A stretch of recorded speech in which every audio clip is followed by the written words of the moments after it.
had 3 show up here saying they didn't get the email. Okay, Jeff says that we are live currently. Yeah. Jeff Parker says we're live.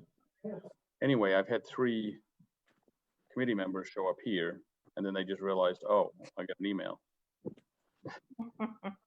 So this is probably not a bad thing, just to test for a little bit here, and as people return home and can log into Zoom.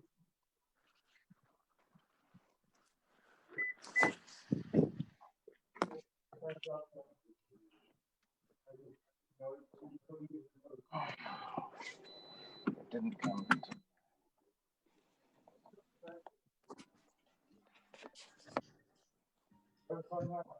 Thanks, Jeff. Confirmation here. They hold essentially very similar beliefs.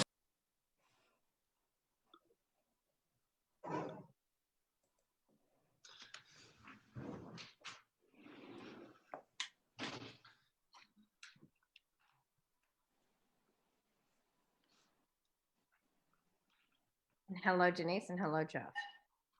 Oh, And Brian's here. hello. Hello, Brian. Hello, Deborah. And hello, task force members and David. Hello.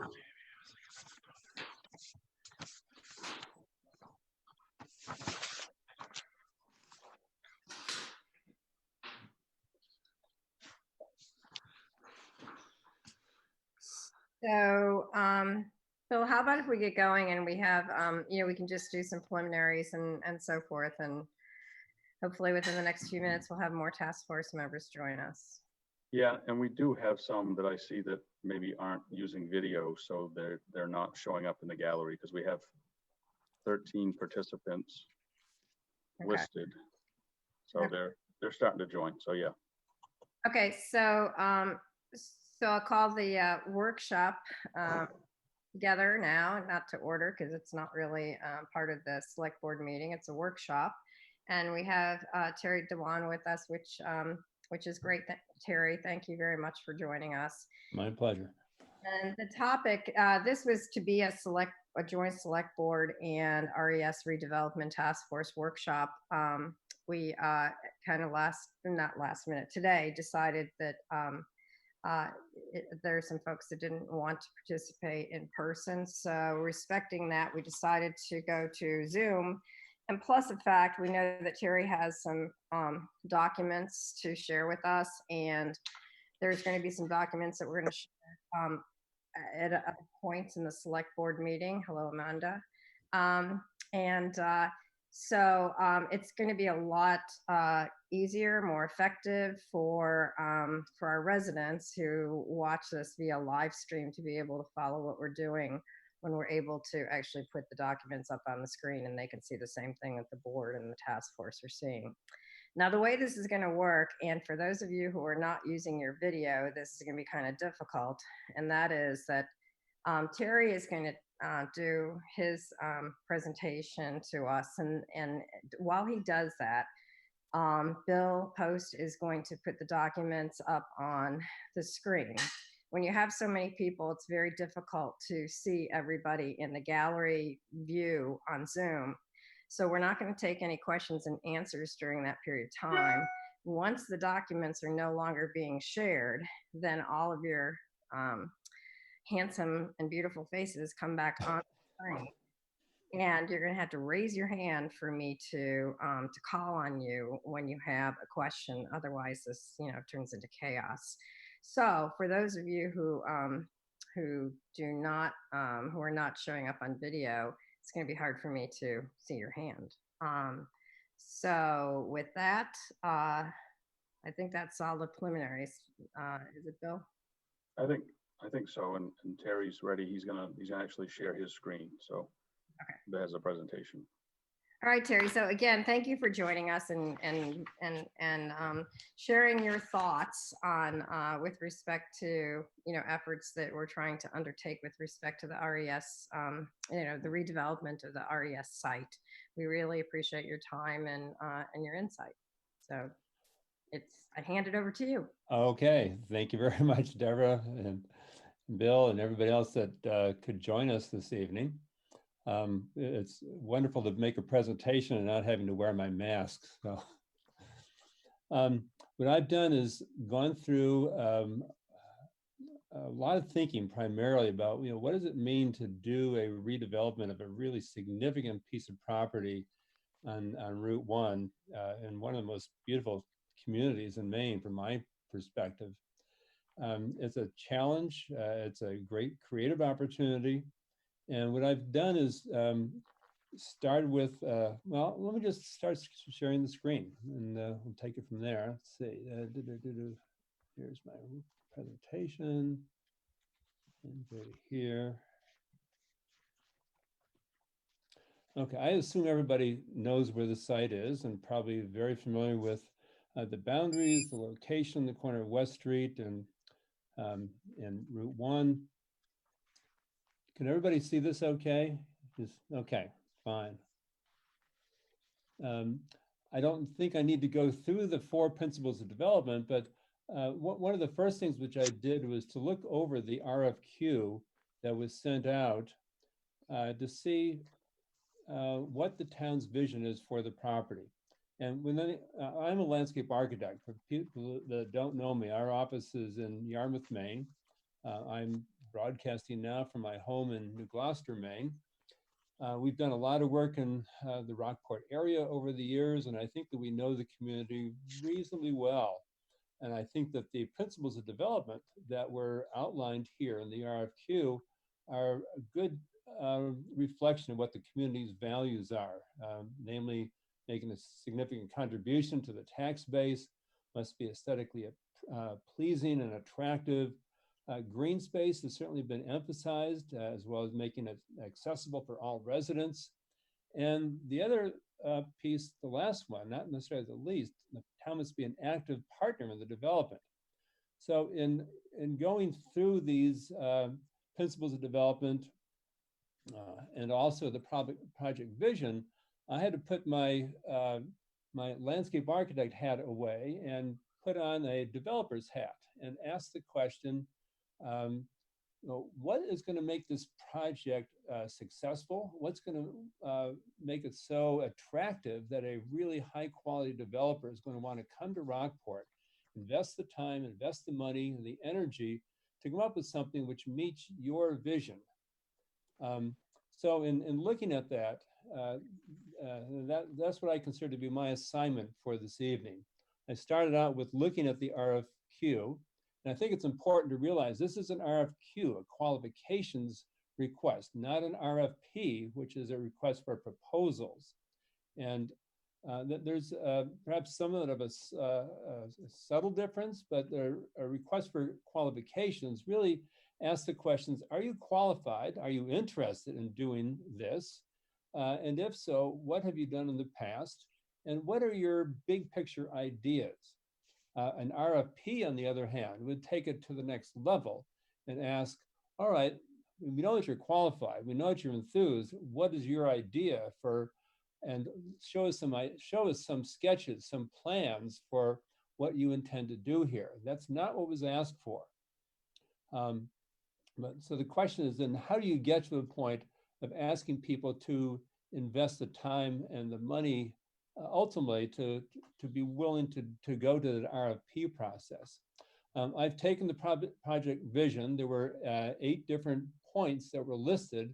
And this is a result of several meetings within the community. I don't know how many people attended those meetings and how representative the attendees were of the community as a whole, but just on face value, there seemed to be a nice split between a desire for green open space and desire for some sort of development activity on this 7.5 acre site. I've reorganized them here.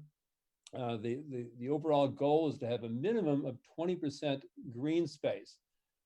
In my estimation, 20% is a really small number.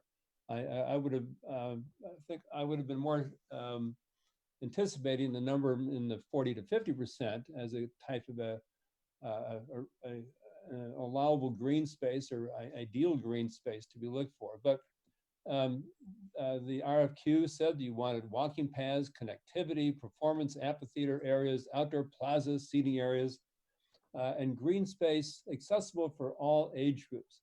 What was missing, though, I think within here, there was some discussion about maintenance.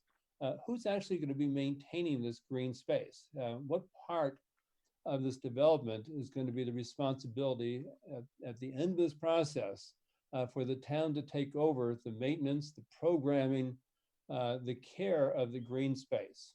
Granted, some of the green space is probably appropriate. It was going to be housing to be part of the development, and the developer or the subsequent owner would be responsible for that. But if the town is looking for things like performance areas or amphitheaters, are there things here that the town's looking for that the town should really assume a role in, both perhaps in the development part of it and also in the long-term maintenance and programming for these spaces? Under mixed use, retail, professional space, and housing, again, there was a number of items here that showed a lot of thought on the part of a lot of people. A welcome center, information center, granted, being right on Route 1, people are always going to want to know, what is there to do in Rockport or this general mid-coast area? It raises the question, though, who's going to staff it, where the funds going to come from to develop an information center like that. And then a mixed use of commercial, residential, housing, public spaces, a market for local farmers, craftspeople, and so forth, makerspace, and elder care, daycare, and finally pet care, which I thought was rather unusual. But still, there's seems to be a good balance between wanting open space and some type of development, probably a mixture of housing and retail and commercial type of space. So in preparing for this, I sent Bill a number of questions, and I said, well, what went along with the RFQ? Was there any sort of map? And the response was, probably didn't need one because the people who are interested know the area really well. So I guess I have to, again, put my developer's hat on and say, well, if I was from Southern Maine and interested in doing this, I'd like to know more about the property that I'm getting myself into. And to that end, I would think that if the town goes through this process again, that you would start by doing some level of inventory, what is out there, and analysis, what are the restrictions on the site? When we talk about the site, I think it's important to think of the site as being of three scales: the site scale, the neighborhood scale, and the community or regional scale. So at the site scale, these are simply photographs I took from Google Earth Street View. I think that the developer would want to know things like, well, we've got existing foundations from the old school. Is the town's expectation that they should stay or be removed? Are they suitable for using as pads for a new type of development? Are there structural problems with these areas? So what's going on the site right now? And I just use this as an example of one small part of the site. Likewise, the site itself is broken down in at least 2, possibly 3 or 4 different sub areas. Again, a 7-acre site is pretty substantial. If you look at the site relative to the neighborhood around here, this is one of the largest properties. But it's really broken down into several different components. The site of the old school being one, the site on the other side of this line of evergreen trees is a totally different but related part of the site. And it kind of begs the question, should the overall project be considered as one project, or perhaps thought of in terms of phases, or a situation where you've identified different development opportunities here that can be then developed over time or on a phased basis. Looking at the vegetation, then a developer is going to want to know, what's the town vision for keeping the vegetation, or is it expendable? What about those trees in the back? I don't know where the back property line is on the south there, but it looks like it extends into the woods somewhat. So if a developer comes in, is the town's expectation that those trees remain as a buffer and as a wildlife habitat and just as an attractive way to define the space? Does the town have any objection to a certain number of trees being moved or removed? What are the uses on the site? What are existing utilities? There's underground utilities, of course. What's the current status of internet access, broadband? That's certainly something which is going to be on the minds of a lot of people who may be interested in doing housing or different types of commercial activities on the site. What's the land being used for right now? I know there's a certain amount of recreation. Linda Clancy showed me this aerial view that she had gotten recently showing people outside exercising, socially distanced. There's also a movie screen here for various types of evening activities. So the land is not fallow right now. It's actively being used. And that's, of course, a question in everybody's mind. Are there uses that are going on right now that the town as a whole would like to continue? Or are there other places that see these sort of activities, which seem to be drawing a certain number of people to use, could be moved to other parts of the community? So that of course, is the big question. Visibility, obviously, and this is the corner of 90 and Route 1, this is a high visibility site. Probably could be more so if those low shrubs on the right side were removed, but obviously this is a prime piece of real estate. Related to that, of course, is access. The town may want to consider doing some initial traffic evaluation to find out if there's any problems with access into the site. You know, I know there's a curve behind me. I don't know what the site distance issues are. We have a certain regulated distance between any new access and the intersection with West Street up there. I don't know what that does then to the point where a new driveway would come in. Plus you also have driveways on the other side of the Market Basket and other places that one would think ought to line up if there's going to be a new access off of Route 1. You know, these are the sort of things that the town may want to consider going ahead prior to issuing another RFQ or even an RFP. What about bicycle and pedestrian movement? How should that be considered as part of the overall development of the site? And when I think about that, then we're starting to get into this idea of thinking about this, not just as a site, a 7.5 acre site, more of a neighborhood, even a regional site. At the neighborhood scale, you know, you've got a lot of residential development on West Street to the east. You've got the Market Basket, of course, right across Route 1. You've got a certain amount of commercial activity to the south. Directly across the street on West Street is not developed, and as my understanding, there's a lot of wetlands over there. So I don't know what the future of that site is, but again, that may be something the town ought to incorporate into an understanding package that goes along with the RFQ. We think about neighborhood scale. We also think about what are the neighbors. There's some commercial development, obviously, along Route 1, but this is an unusual situation that you have a property that's mixed commercial residential right in the middle of a beautiful neighborhood. So how does the fact that there are 5 or 6 homes along West Street affect how this land might be developed ultimately? What does that say in terms of setbacks, in terms of types of uses, in terms of extending sidewalks or improving sidewalks, or about connectivity to other parts of the community? And it's obviously within easy walking distance of the bottom of the hill and the harbor. That to me would make a very attractive statement about how this land gets used.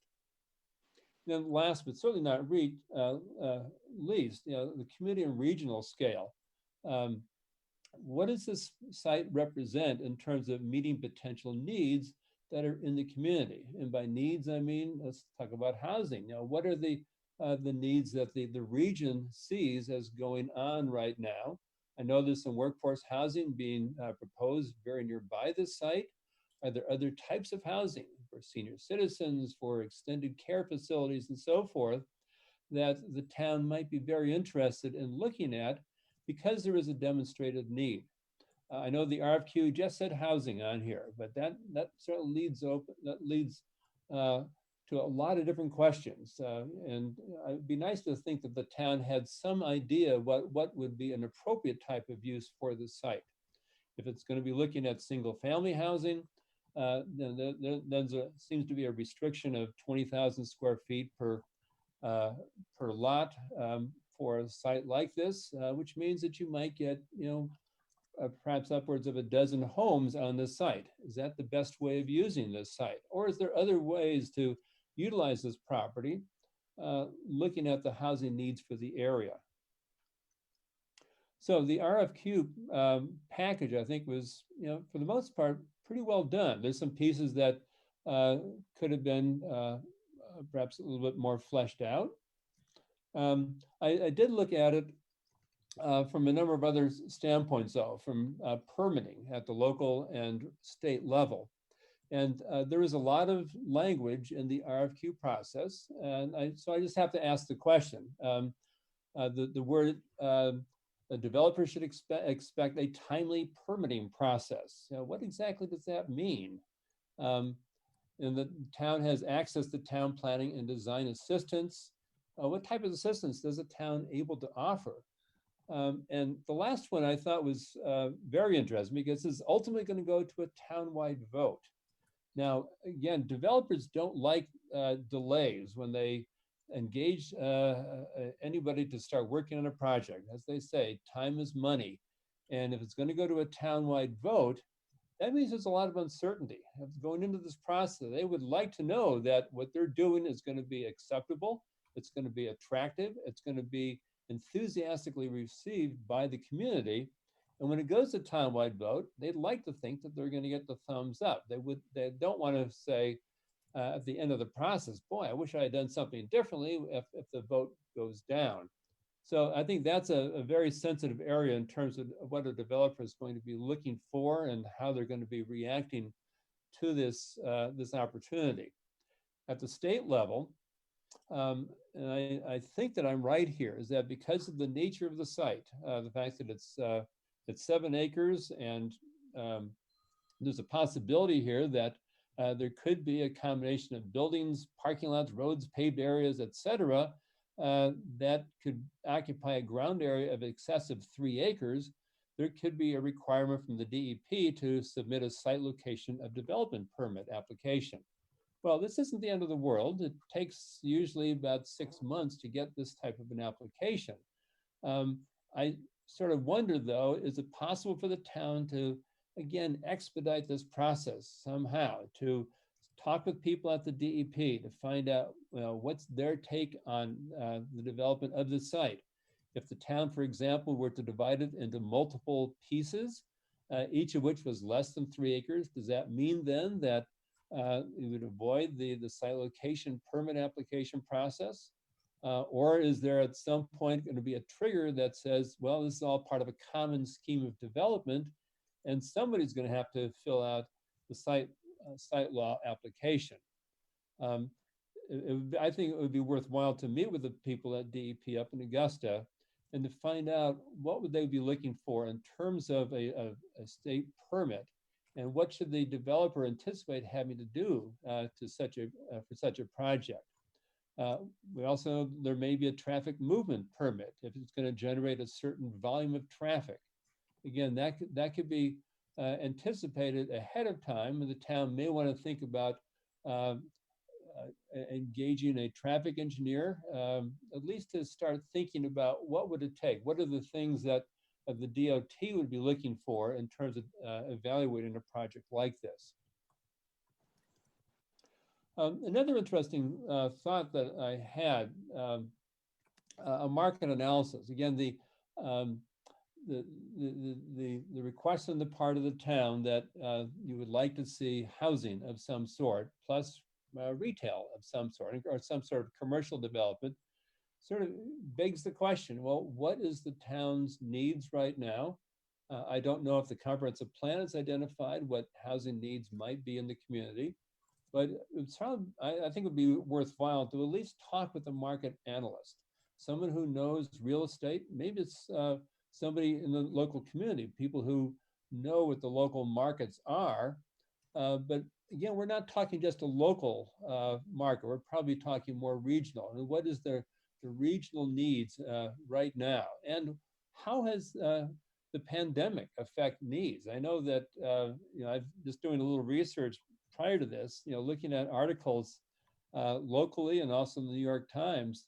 There's seems to be a major shift in the way people are now looking for places to live. I don't know if you felt it up there yet, but I know in Southern Maine here, there's been a huge number of people from away, as they say, people from New York City who want to escape, and they look to Maine with our low COVID rates and our quality of life here. And they're thinking, wow, let's give Maine another shot. I know I had someone who I know who actually grew up in Rockport, moved to New York City, and just a couple of weeks ago put an offer on a house in Falmouth after offering something like 20% over the market price. He was in New York City, and he and his wife decided to move back to Maine. This may be part of a larger trend. I don't know, but in thinking about how a new version of the RFQ might be structured, that might be something to consider. Is there a certain demographic that might find this particular location, or the community that would be built around this location going to be attracted? And if so, how does one position the town in a way to reach out to that type of developer?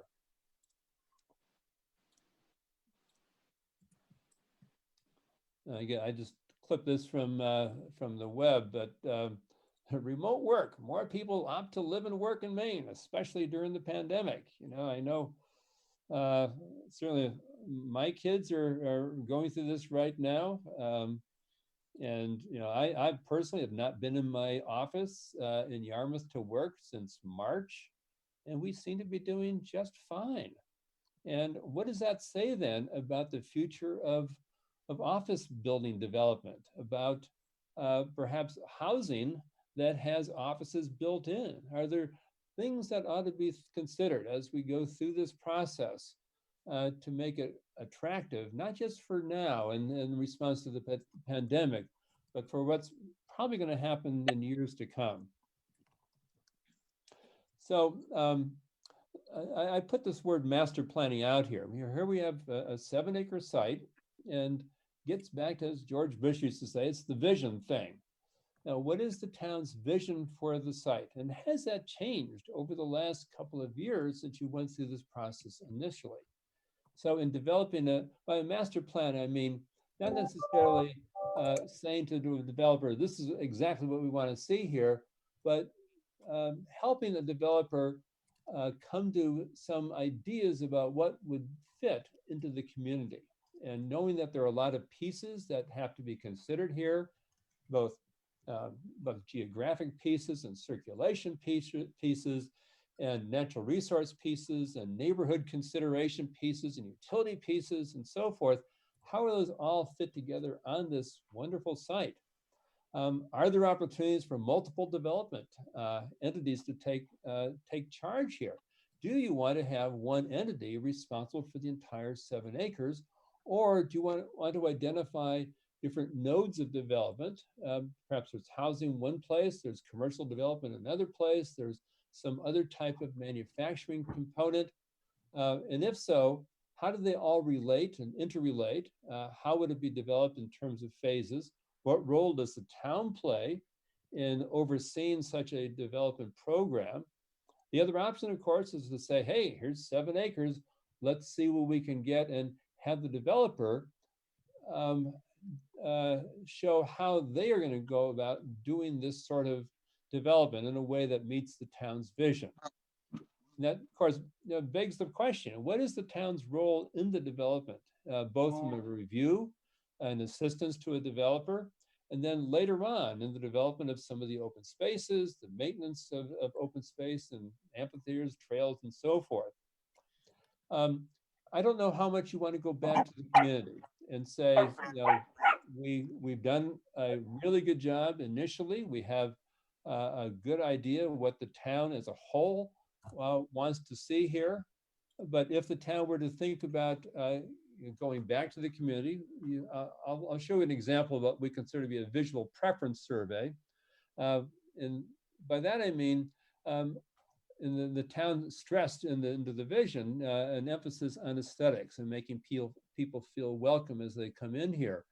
And that, of course, sort of asks the question, what is the visual preference of people who live in town? Is there a certain aesthetic style or design that should be promoted here? Are we a progressive contemporary community? Are we a community that really respects the architectural legacy that we've all come to appreciate that's part of our community? And I think, again, giving a developer some strong direction based upon visual preferences of the community might be very informative. I'll show you an example of what we call a community engagement process at the end of this.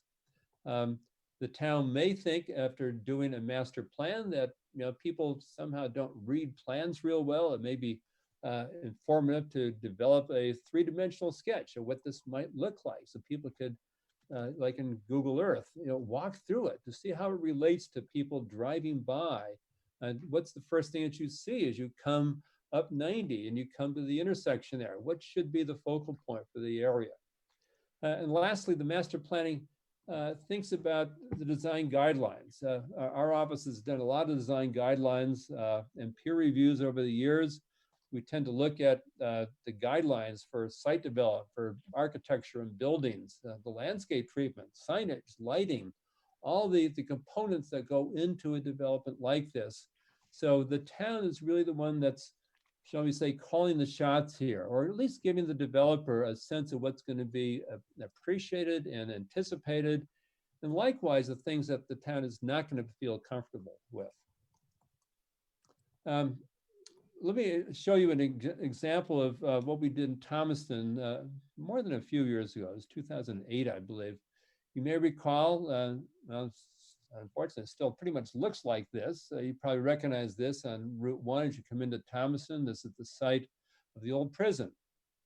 And the town put out a request for a group of developers, a group of actually landscape architects to address the question, should the town buy the site and then act as a developer? And then the question was, what could happen here? And so the first thing that, there are actually 4 groups, and we were one of them that went through this process, looking at a site analysis to address, what's out there. We went through and understood that there's a lot of old buildings, or were a lot of old buildings, just like the res site. There's a lot less topography than we found in Thomaston. There is an old sinkhole in the middle of that site. I'd hope there's nothing like that here. But to get a sense of what the land has looked like, so when a developer starts to make a presentation, they could convince the town they considered all these things that have to be part of the site evaluation process. And then likewise, what are the development principles? What about access? Where should that be located? What about internal circulation for cars once they get off the highway?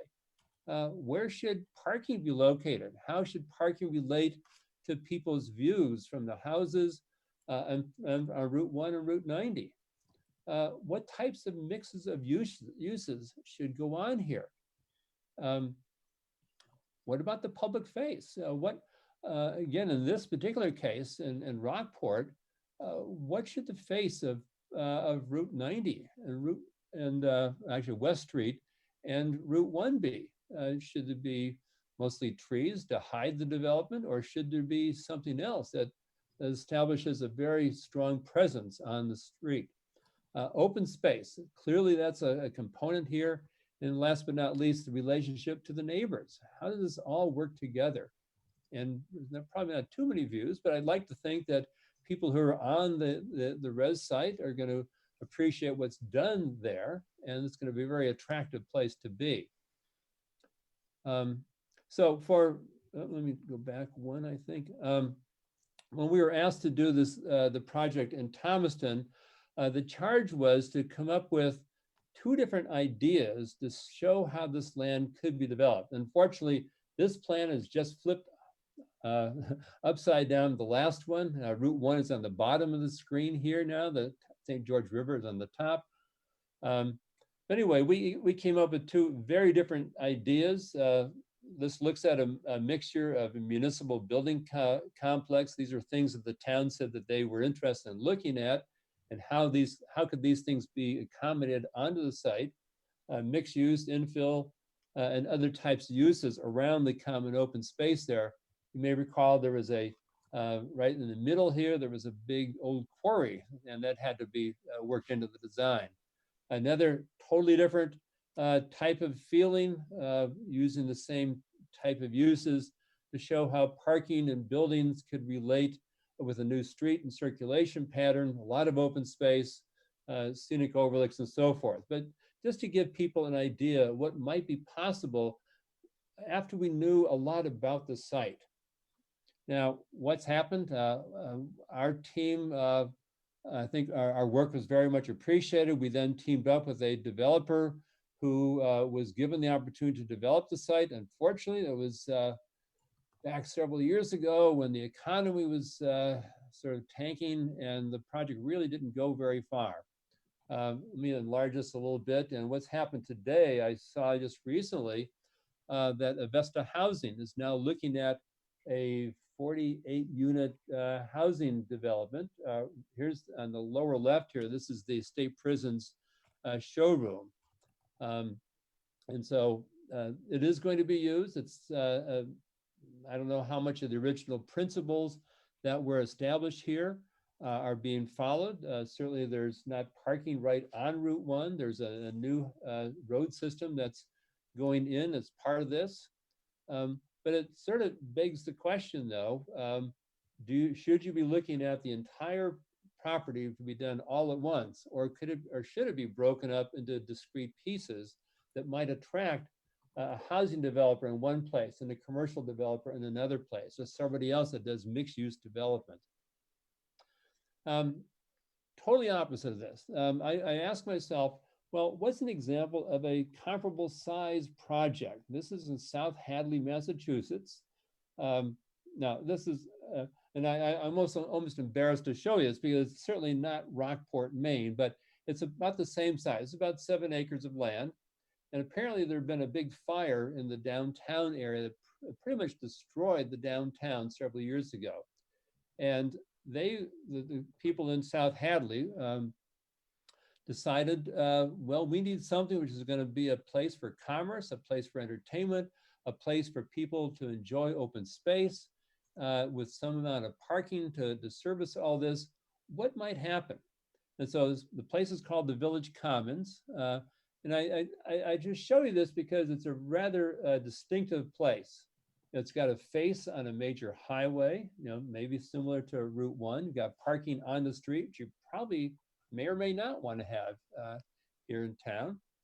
These are examples of the buildings that went into this. Even though there was one architect, Graham Gunn from Boston, very whimsical design. It certainly fits the community of South Hadley, Massachusetts. I'm not suggesting by any means this is what would be appropriate here, but think of how this was then done in a way that creates a sense of visual delight and almost whimsy, and incorporates residential and probably office spaces on the 2nd and 3rd floor, and a lot of retail and office uses on the ground floor. A real emphasis on the quality of the open space that ran through here. In this situation, I would suspect then that the developer of this property is responsible for all the maintenance and programming and upkeep of the land of all the open space around here. We talk about housing. What do we mean? Again, it would be helpful, I think, to understand that there's many, many different types of housing. This happens to be in Greensboro, North Carolina. These are what are called live-work units, where somebody might own a vertical slice of a building here, and they could live on the top floor, they have an office on the 2nd floor or rent that out, and there could be a shop on the 1st floor. These are becoming very popular in certain areas. I'm not sure, again, if this is the sort of thing which might be attractive for people who want to get out of the city but still want to maintain an office presence. It also sort of begs the question, what's the future of retail? Now that Amazon and the internet have taken over a lot of the way that we've traditionally done our shopping. Are there things right now that people are using these sort of spaces for that needs to be incorporated as we think about the future of this area? I show this slide just because this is in Portland. It's a new housing, a new condominium project.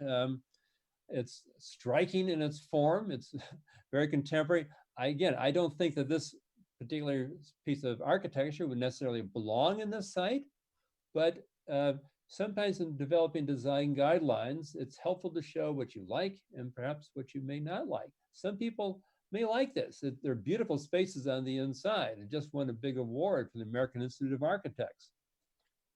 Here's another collection of photographs that show housing at a new development down in South Carolina, I believe. It ranges from single-family homes on the lower right to townhouse developments and a variety of other different types of housing. When you talk about residential, what is it you're looking for? What might be appropriate here? What's the market going to be demanding?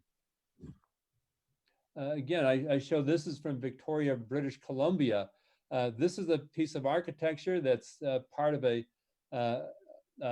redevelopment along a bike path that feeds people into downtown Victoria. It really is marketed towards young, upperly mobile, probably no kid commuters.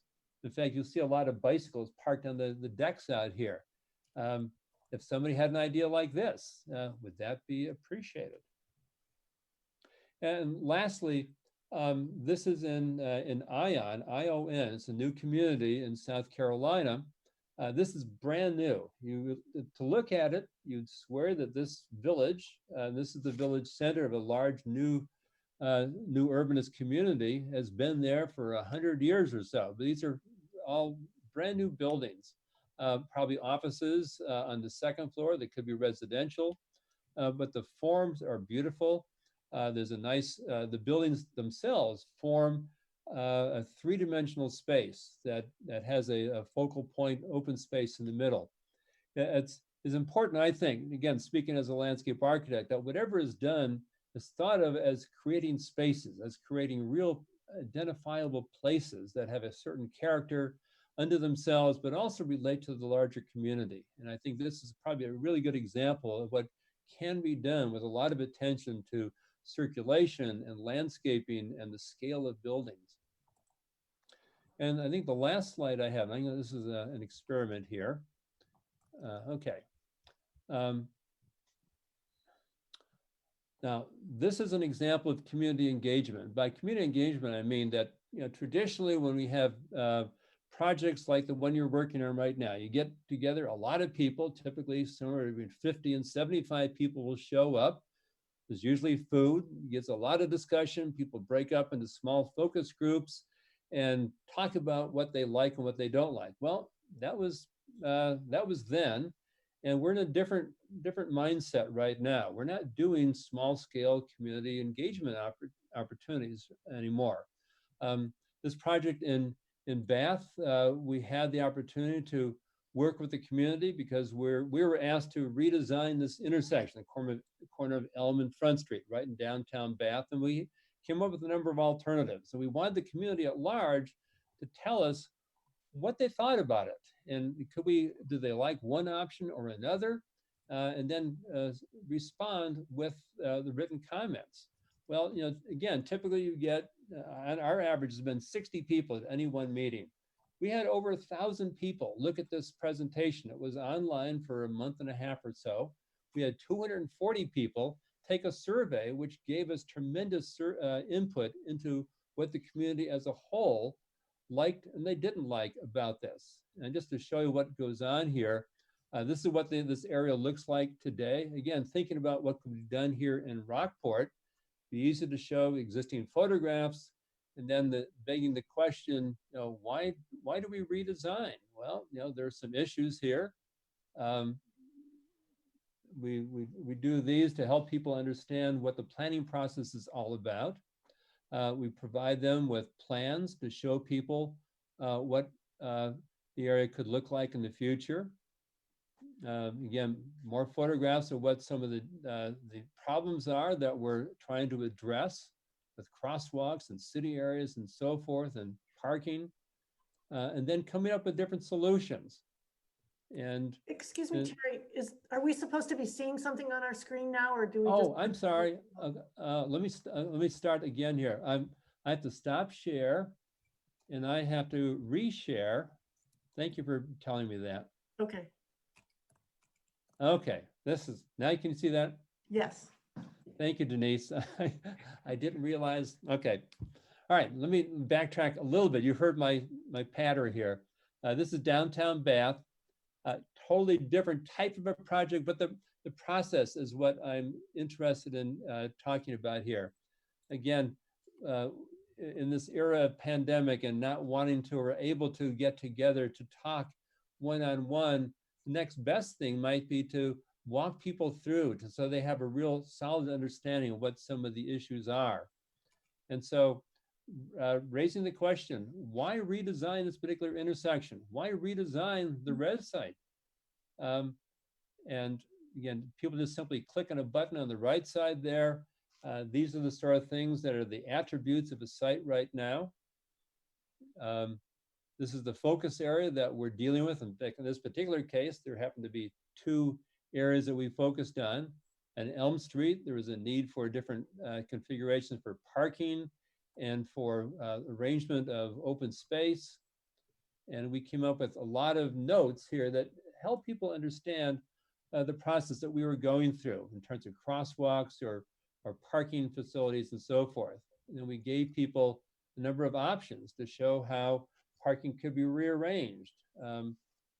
Again, I don't need to get into the details here, but the message is that when you have this type of a tool, I think it's a lot better than, not necessarily real better, but for people who can't come to meetings or want to engage at a different pace, being able to look at a presentation like this that talks about the design objectives and looking at different concepts and evaluating different ways that this land could be used, and then having people provide comments on any number of things. It's a marvelous tool that we've been using quite a bit. So the last slide is, and we need your opinion. And as I said before, we had over 1,000 people look at this, and 240 people went to that next level and gave us their opinion. So with that, I'm going to stop sharing and open it up for comments, questions, and so forth. Thanks, Terry. We appreciate it. And just for those people who are watching, just so that they know historically, we did do about a year ago, I think it was, what I guess you would sort of call a small scale community engagement, where we did do an event at the Opera House. Yep. And tried to and divided people up into small groups to see what kind of uses. We weren't focused on the design or anything at that stage, because we were starting with, what types of uses that people would like to see. So anyway, okay, so questions, comments. I can only see your hand if you have a video. Brian, did you have your hand raised? No. I'm still thinking, so. Okay, all right. So, Amanda, go ahead.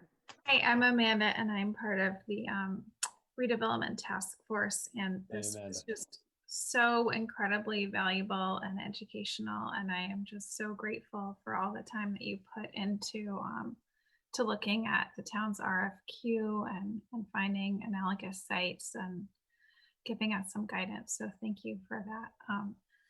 I heard so many things and ideas for what we can do next. And I guess my two big questions, and you can take either one of them, are What do you perceive as the biggest uncertainties or barriers to developers responding to this RFP now? So that's kind of the number one thing. And then number two, of all the things you kind of recommended, like what do you see as kind of the initial steps or step? I guess to answer your second question first, a market study to understand, what's the reality of doing development in this new era, and if it's going to be housing, what's the type of housing that ought to be looked at? How do you relate housing and commercial development? There are a number of very well qualified firms in the state that do this sort of thing. It may be possible just to talk to local realtors and find out what the demand is right now. I know that the realtors down here, at least, and I think that may be true up there, are just being overwhelmed with the response they've gotten, a large part from people from out of state who want to move to someplace that's safer and perhaps even more attractive. The first question, could you repeat the first question, Amanda? Sorry. What do you perceive as the biggest barriers or uncertainties to developers? Yeah, the biggest is probably the fear of the unknown at this point. The unknown, both in terms of market unknowns, and also this whole notion of will the town go along with the idea? As I said at the beginning here, the fact that it's going to go to a town vote. Well, I guess I'd like to think that if the town, I went through your ordinance this afternoon, and there's a lot of uses on this site, some of which are not on the list, like automobile service stations. If somebody came before the town and wanted to do a gas station out here, it's allowable by town, by the town right now, but that's certainly not what is being looked for. I think that a developer is going to want to have some reasonable sense of assurance that they are going to be able to proceed here. And I just wonder if it's necessary to have a town vote, knowing that it's going to have to go through a planning board review process, and the town will have a public hearing during that process. If it goes to the DEP, there'll be a public information meeting or a PIM that they'll be able to hear a lot of the neighbors' concerns. So I'd be inclined to reach out to a developer and who didn't submit and find out, why didn't they submit if they knew about it, and what are the obstacles that they saw.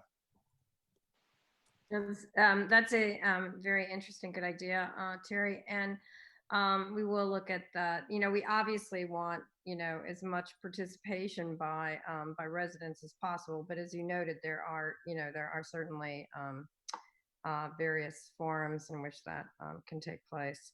David? Yeah, I just wanted to comment on something Terry said. I'm a bit of an outsider to the group, but with a development background and a design background.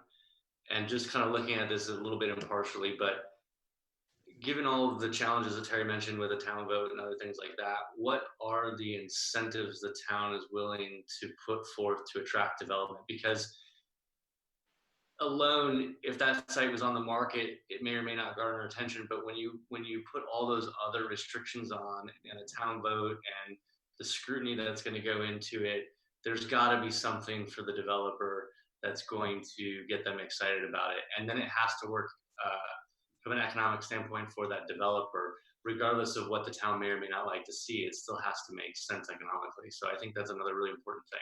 Yeah, I was interested to see that the minimum lot size, for example, is 20,000 square feet. I don't know how that compares to other homes, other lots in the immediate neighborhood or between here and the waterfront. It seems like it's somewhat on the generous side, and I don't know how much of an appetite the town has towards looking at the zoning for this particular site. I would think that if you were looking at denser housing here, that might be a part of a mixed-use development, you may want to have a higher density. And again, I don't know what that density is, but that would be part of the whole process to engage the community, to show them examples of what 10,000 square foot or lower densities might look at. Again, a real estate developer is going to want to know how many units can I put on a particular piece of property. If you divide this in half and have, say, 4 acres out here, right now you could get, what, 7 houses out there. Yeah, I think the question is less what's the lot size and more what's the town willing to go vertically as far as density goes, if that's the choice you want to go in order for it to pencil.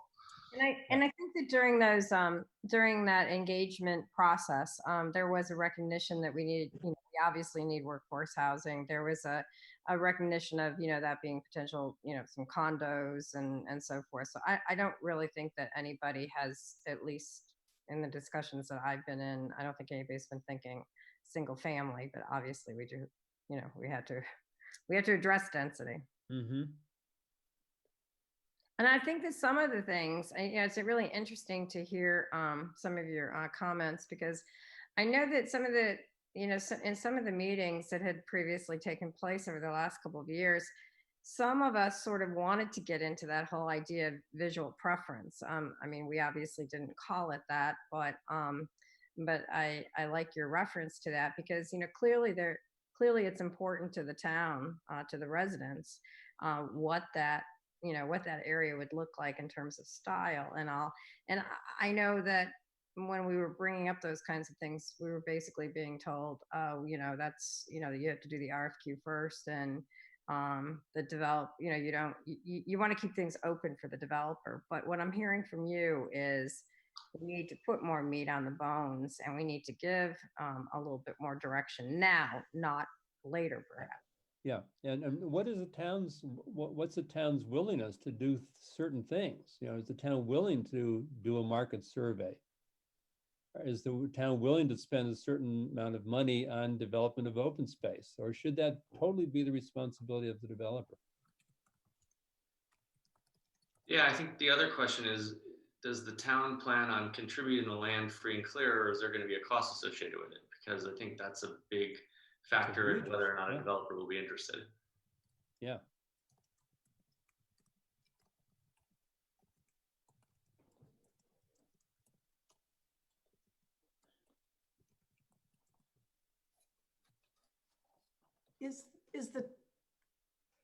Is the townwide vote something we're required to do, or was that just something we wanted to commit to our constituents that they would get a say-so through voting?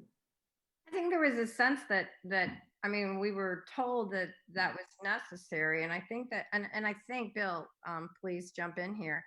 I thought that was really on the theory that you'd be selling the property, and so in order to sell the property, we needed to have residential approval. But I that was my sense. So, Bill, please correct. Yeah, so in the RFQ, parcel ownership was addressed, and basically it says it is the intent of the town to transfer all or some of the parcel to the developer upon acceptance of the design proposal.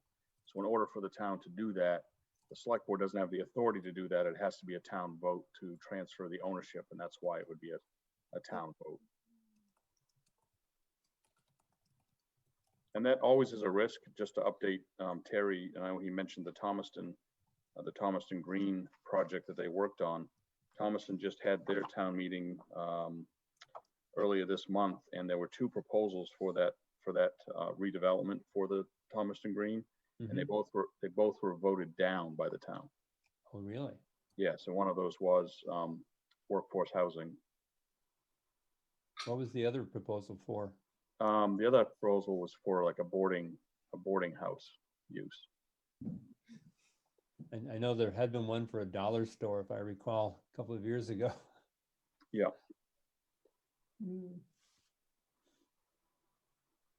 And Janet is on our redevelopment task force too, so I don't want to put her on the spot, but she is a next door neighbor there.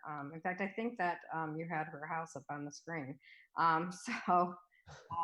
Anyway, so we're very much obviously tied into to making sure that that she, on behalf, hopefully, of her neighbors, is very much part of the process. All the Yeah, way. certainly neighborhood fit is going to be really important, both commercial and residential. Yeah. So anybody else have any questions or comments before we move on with the meeting? I'm sorry if you don't have your video on, I can't see you, but anybody else? Go look at the videos. Sorry? I just saw people showed up now on the video. Yeah. There. Okay. Oh, Eric, did you have? Yes. No, I just wanted to say I really appreciate that because you brought up a lot of things that were probably on people's minds, but not necessarily right in the forefront of everything. So you've put it in a really good perspective on what we need to be looking at now instead of just kind of going at this like, what do we think we need to do next? You've kind of really laid it out, which really will help us going forward. Yeah, it's very helpful, Terry. We've said all along that, you know, we've had these small, you know, community engagement. We've had some other meetings. We've, you know, the redevelopment task force then has met, but we've made it clear all along in our discussions that we, you know, this is not obviously our expertise in knowing how to get from point A to point B, and given us a lot to think about. It's a major undertaking, but it'll pay off in the long run. Right. Right. And we are stepping up our economic development capabilities too with the people who are, you know, who are also on here. So, okay. Okay, good. Anything else? Well, okay, Terry, we won't keep you any longer. Thank you so much. Appreciate it very much. All right. And Thank you. thank you. And then if the task force folks would, we'd love to have you here, but if you would go ahead and sign off, you're welcome to watch the rest of the select board meeting via live stream. Okay. Right. As Good night. others stay on. Okay, thanks. All right, so Ask a question real quick. Sorry. Do you need me to stay on for the chair vote in the committee vote? yeah, if you guys, if the board doesn't have any objection, David just appeared before us at the last meeting, and we approved his being put on the planning board, and he is now, he has an application before us on the, for the Economic Development Committee. So I would be inclined to say he doesn't need to stay with us, but does anybody feel differently on the select board? Let's call the meeting to order, get out of the workshop and go from there. Okay, Mark, do you have any, can we let him go? Does anybody feel strongly about keeping David around? Deborah, I'm just wondering if we, when we do get into the select board meeting, if we just rearrange the agenda items so that perhaps those that are waiting on the committee can go much earlier. Okay, that's an excellent suggestion. I'm leaving too. So David, We've got Jeff. if you guys just hang around for a few minutes, we'll get to you. Okay. All right. So the meeting of the select board is now called to order. We don't usually have until section 5 amendments to the agenda, but I'm going to exercise the chair prerogative and suggest that we talk about amendments to the agenda now. So if we want to move up some committee appointments to the beginning of the meeting, Jeff? Yep, I propose that we move section 7A regarding the act on committee applications to item 2. Second. Okay, that was Mark seconding. Okay, remember we're on Zoom, so we have to all do a voice vote. Mark? Yes. Denise? Yes. Michelle? Yes. Jeff? Yes. I vote yes. Okay, so we're moving on to 7A. So we have Carter, first appointment on our agenda. And I see Carter's here. Hi, I'm Carter Skemp. Thank you. So Carter has submitted an application to be a planning board alternate. And I read your, application, and we're very, very lucky to have someone with your background. So would you like to say a few words, Carter? Sure. I moved to Rockport about 3.5 years ago. I moved up from Bristol, Rhode Island. My partner works at the veterinary clinic, Penn Bay, and I am a full-time faculty member at UMA's School of Architecture in Augusta. And we really like the town of Rockport. We like the area. We have a sailboat out in the harbor, and I just thought that it'd be nice to be able to sort of give to the community a little bit and spend some time helping to organize whatever needs to be organized and looked at. And so happy to answer any questions that people have for me. Great, thank you. Questions? Fortunately, we all had an opportunity to review his application. Okay. Why don't we go ahead and just make a motion now, since we're going to handle these individually. I can do that if you can hear me. I move the board appoint Carter Skemp to the planning board as an alternate with a term ending in June 2023. I'll second. Jeff seconded. Okay, thank you. Michelle? Yes. Jeff? Yes. Mark? Yes. Denise? Yes. I vote yes. Carter, we appreciate. Great. Great, thank you. Yeah, and if I could speak to somebody at some point in terms of the expectations of the alternate seat, that'd be great. We don't have to take up your time now, but happy to. Yeah, Carter, I'll be in touch with you. We have a, okay. we have a new member packet for you at the office. So if you want to come into the town office, we'll get that. Great. That sounds good. I'll be in this week. Great. All right. Thank you very much. I appreciate it, everyone. Thanks, Carter. Maybe we'll meet in person someday. Thanks. All right. I don't think Mark Haley is not with us. Is that correct, Bill? That's correct. Okay. And Mark is moving from a planning board alternate to proposing to a regular member. So we've already interviewed him in the past. And also he would be the ORC, sorry, he would be on the ORC as the planning board representative. Is that right, Denise? Yeah.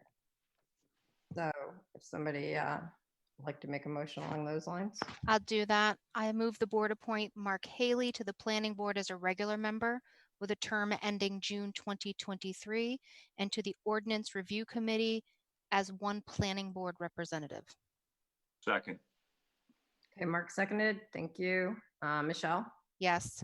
Mark? Yes. Jeff? Yes. Denise? Yes. I vote yes. Okay. Jeff is Jeff Runge. Sorry, I didn't. Jeff. That's right, Runge. Okay. Yes. Thank you for being with us. And again, you have excellent background, and thank you for being interested in serving on the Conservation Commission. Would you like to say a few words? Sure. I'm Jeff Runge, professor of oceanography at the School of Marine Sciences at the University of Maine, based at the Darling Marine Center. I'm also director of a regional observing program, marine ecosystem observing program that's based out of Syracuse. I don't know if you've heard of that. It's they run the buoys up and down the Maine coast, Northeast Regional Association for Coastal Ocean Observing Systems. So Lynn and I moved to Rockport, living here now all the time, starting in June, and just interested in getting involved. And I hope that I'm especially interested in aquatic. I mean, my expertise is in aquatic systems, and I know Bob Kennedy's on the commission and like working with him and kind of making sure that the quality of the waters and coastal waters, and maybe connecting the observing that Rockport's doing with the larger regional effort in observing. And so I really enjoy the natural spaces and walking, hiking in Rockport, and it's a beautiful town. So I'd like to keep it that way. Great. Questions? Again, we're really, happy to have your willingness to serve the town in this way. All right, I'll make a motion you. for that. I move the board appoint Jeff Runge to the Conservation Committee as an associate member for a term ending in June 2023. I'll second. Jeff seconded. Okay, thank you. Michelle? Yes. Jeff? Yes. Mark? Yes. Denise? Yes.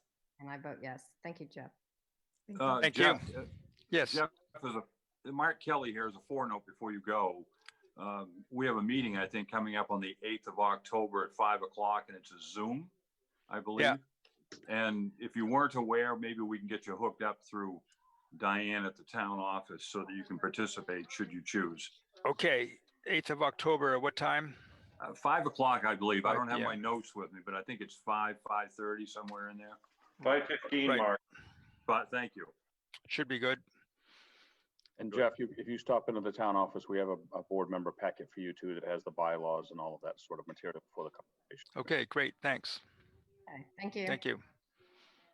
So last we have David Bio, and David was, as I said, before us the last meeting for planning board appointment. He expressed in his application an interest in the Economic Development Committee if one was established, and of course at that meeting we established it. And so as a liaison, I have been twisting his arm to participate on the Economic Development Committee. I've had a couple of meetings with David already talking about economic development, and he met with Brian Dankos and me, and then just a separate meeting with me. So I'm really excited to have David in that role. Excuse me, Deborah, I guess I can sign off now. Yes, Yeah, okay, right, okay. Jeff. Bye, thank you. I move the board appoint David Peo to the Economic Development Committee for a term ending June 2023. Second. Okay. Jeff? Yes. Michelle? Yes. Mark? Yes, thank you. Denise? Yes.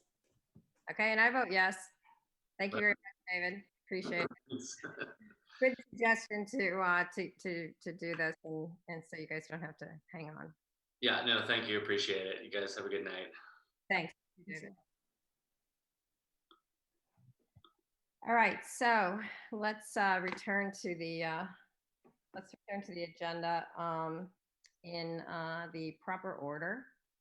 The first item, this is item number 2, is the select board statement regarding the erroneous school assessment allocation.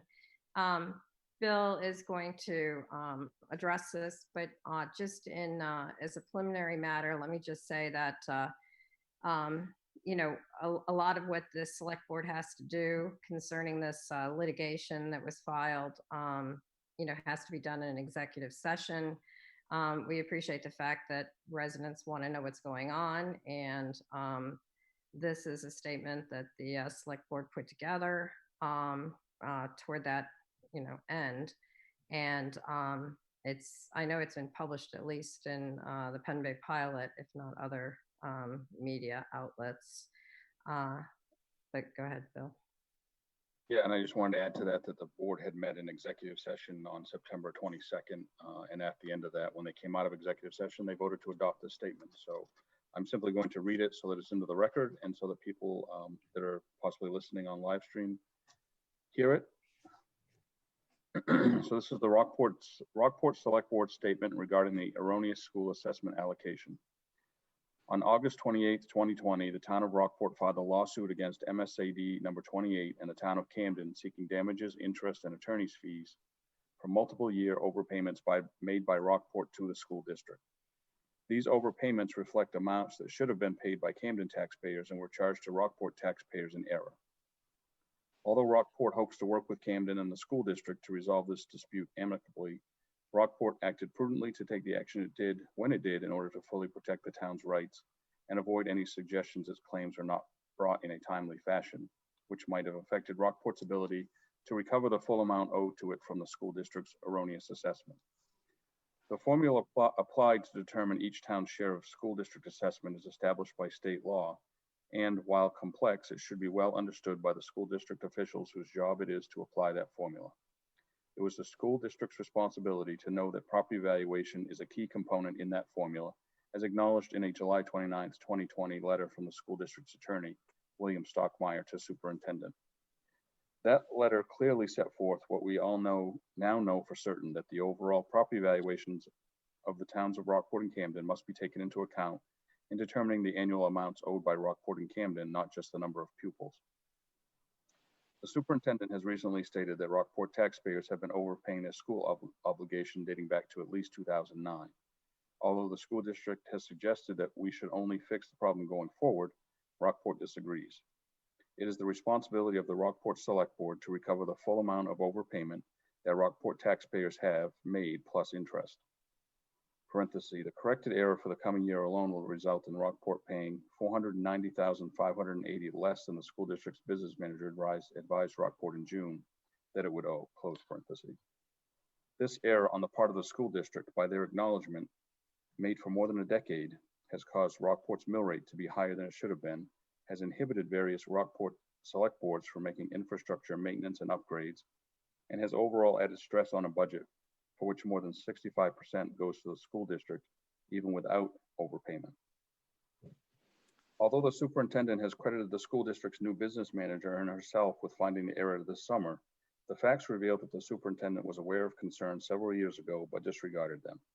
In fact, the school district misrepresented to Rockport the requirements of state law and the proper factors to be applied to the assessment allegation to Rockport and Camden as demonstrated below. In January 2017 correspondence, the Rockport Camden Town Assessor questioned the school district's business manager as to why spreadsheets were showing the cost of bonds for the new middle school as a 50-50 split between Rockport and Camden, placing a higher proportional cost on Rockport taxpayers despite its lower population, and asking whether anticipated changes in the town's valuations would impact their respective contributions. The school district's business manager advised the assessor that for MSAD number 28, quote, allocations between towns are based on sending students, close quote. In January 2019, the town's assessor inquired of the now chair of the school board and school superintendent when the two towns' property valuation changes were going to be reflected in the school assessment allocation of the two towns. The assessor, pointed out that Rockport's valuation decreased in 2015 and Camden's valuation increased in 2017. The school district did not respond. Finally, in June 2019, after Rockport staff followed up, the school superintendent incorrectly stated in an email, quote, the answer is actually very simple, but will not offer much satisfaction. Rockport's valuation is irrelevant in our school funding formula. We are a minimum receiver, Camden and Rockport, and the share of the budget for each town is based solely on student numbers, close quote. Rockport relied on these and other statements of the school district as the agency charged with administering the assessment formula. In the view of the Rockport Select Board, this repeated error should never have been made. It is the legal responsibility of the school district to properly assess the taxpayers who provide the funding for their operations and pay the significant debt service on new school construction. And when concerns were raised by the Rockport Camden assessor, it was incumbent upon the school board and the superintendent to have reviewed and verified their understanding of state law and its application. This was not a math error. It was a failure by the school district to understand the fundamentals of how the school district assessment formula works under state law. It was a failure to carry out the school district's most basic operational functions, for which they must be held accountable to Rockport taxpayers who overpaid significant funds, and to Camden taxpayers who will be responsible for repaying those funds going forward. From the Rockport Select Board, September 22nd, 2020.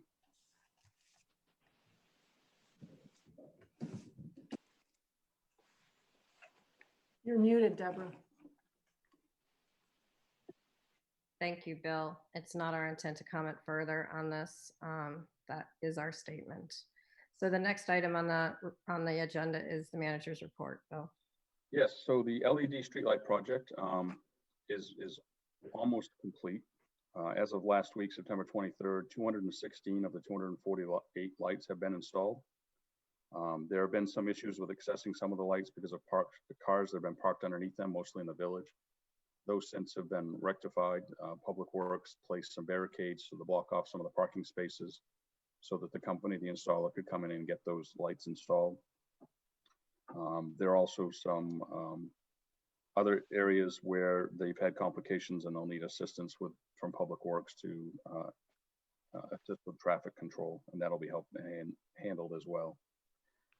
Installation is expected to be completed October 2nd, and there will be some tweaks here and there that we'll have to do. There are some areas where there are high tension power lines that will have to be done at a later date with some specialized equipment.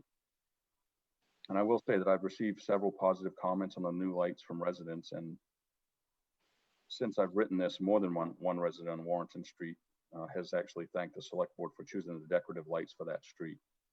He also said that they are excellent, both in luminosity and in appearance, and certainly appreciated them. The public safety building parking lot is complete. So we reconstructed that entire parking lot. Just as a reminder, the pavement was fully reclaimed. It wasn't just a simple repave. The pavement was fully reclaimed. Public Works then installed underground drains, connecting the rain gutter downspouts from the building into those drains. Also installed a new catch basin where there was a water problem previously between Camden Street and the parking lot. The contractor then came back in, reshaped the parking lot and paved it. And since then, we've had it striped as well. So it should be good to go for hopefully another 30 years or so. We are working on the vehicle exhaust removal system installation at the public safety building. Has begun, should be done in a couple of weeks. So that's moving forward as one of the infrastructure projects as well that was on the bond. We've essentially completed the paving projects that were in the infrastructure bond approved back in 2019 for this construction season at least. And the roads that have been paved include Mill Street, Gurney Street, Park Street, Beach Hill, and South Street. We do need to do further work from the Public Works standpoint, either with Public Works crews or contractors, and adding layers of gravel to the shoulders to bring the shoulders up to meet the pavement in several different areas. I do have a question, Bill, with regards to that. I know when you put the bond package together, you anticipated, let's say $90 per ton, and we know the bid come in at 72. So what is the spent total versus what was budgeted? What's the difference, and what are we going to do with it? I don't have it yet. We've been waiting for the final bills to come in so that we can put that together. But Megan has been tracking that, so we can take a good look at it. So I'll have that okay very soon, within probably, well, hopefully a couple of weeks, so that once we know all the bills have come in. Thank you. And then we'll be taking a look to follow Mark's question too. We'll be looking to see what other projects that are in the infrastructure bond list that can be completed going forward. We obviously know the vehicle exhaust removal systems will be done both in Public Works and the public safety building. The cost for the public safety building parking lot was basically double what the estimate was originally in the list of projects. So, you know, that will eat up some of the savings from the paving cost as well. We do have some engineering costs and the like, but we haven't initiated any further projects until we can look at what we have left over and then put some estimated costs there so that we can make sure that we do get the ones that are prioritized in the list that I had presented to the board previously. We'll go back to that list and look at those projects again. And some sidewalks too, right? Yes. Yeah, there's engineering work has to be done for some of the sidewalks, but we had planned to look at the sidewalk construction next construction season anyway. So if any of you have been over on Elm Street and C Street, you'll notice that Maine Water has hired a contractor to rip up the road and replace a water main the length of that street. Mike Young, the Public Works Director, and I had looked at this street previously, and it was on the list of capital improvement projects, repaving and the like. when we were looking at it, we were fearful about the drainage system and not having it exposed. We could only guess as to what was there. We were thinking we would have to do some engineering work and possibly drainage replacement for that street. Since JBI has been digging up the street, we've been able to go over there and look at the drainage system because they're exposing it as they go. And we've been working with them so that if there's any drainage that needs to be replaced, they are basically doing it for us for time and materials. The other good thing about this is that because of the work they're doing, they would have to come back in and patch the road or the two streets with pavement. So what we're doing is working with JBI and Maine Water to essentially repave the road after they're done with their project, so that they're not throwing money away, and we're using some of their money, if you will, to do a 2-inch binder coat, and then we'll have to come back and do another layer of overlay in the spring or next summer. So it's move the project up a little bit on the list, but it makes sense to do it at the same time that they're doing it. We'll leave the street obviously well in very good condition over the winter, and allows us to do it for quite a bit less money than we would have anticipated before.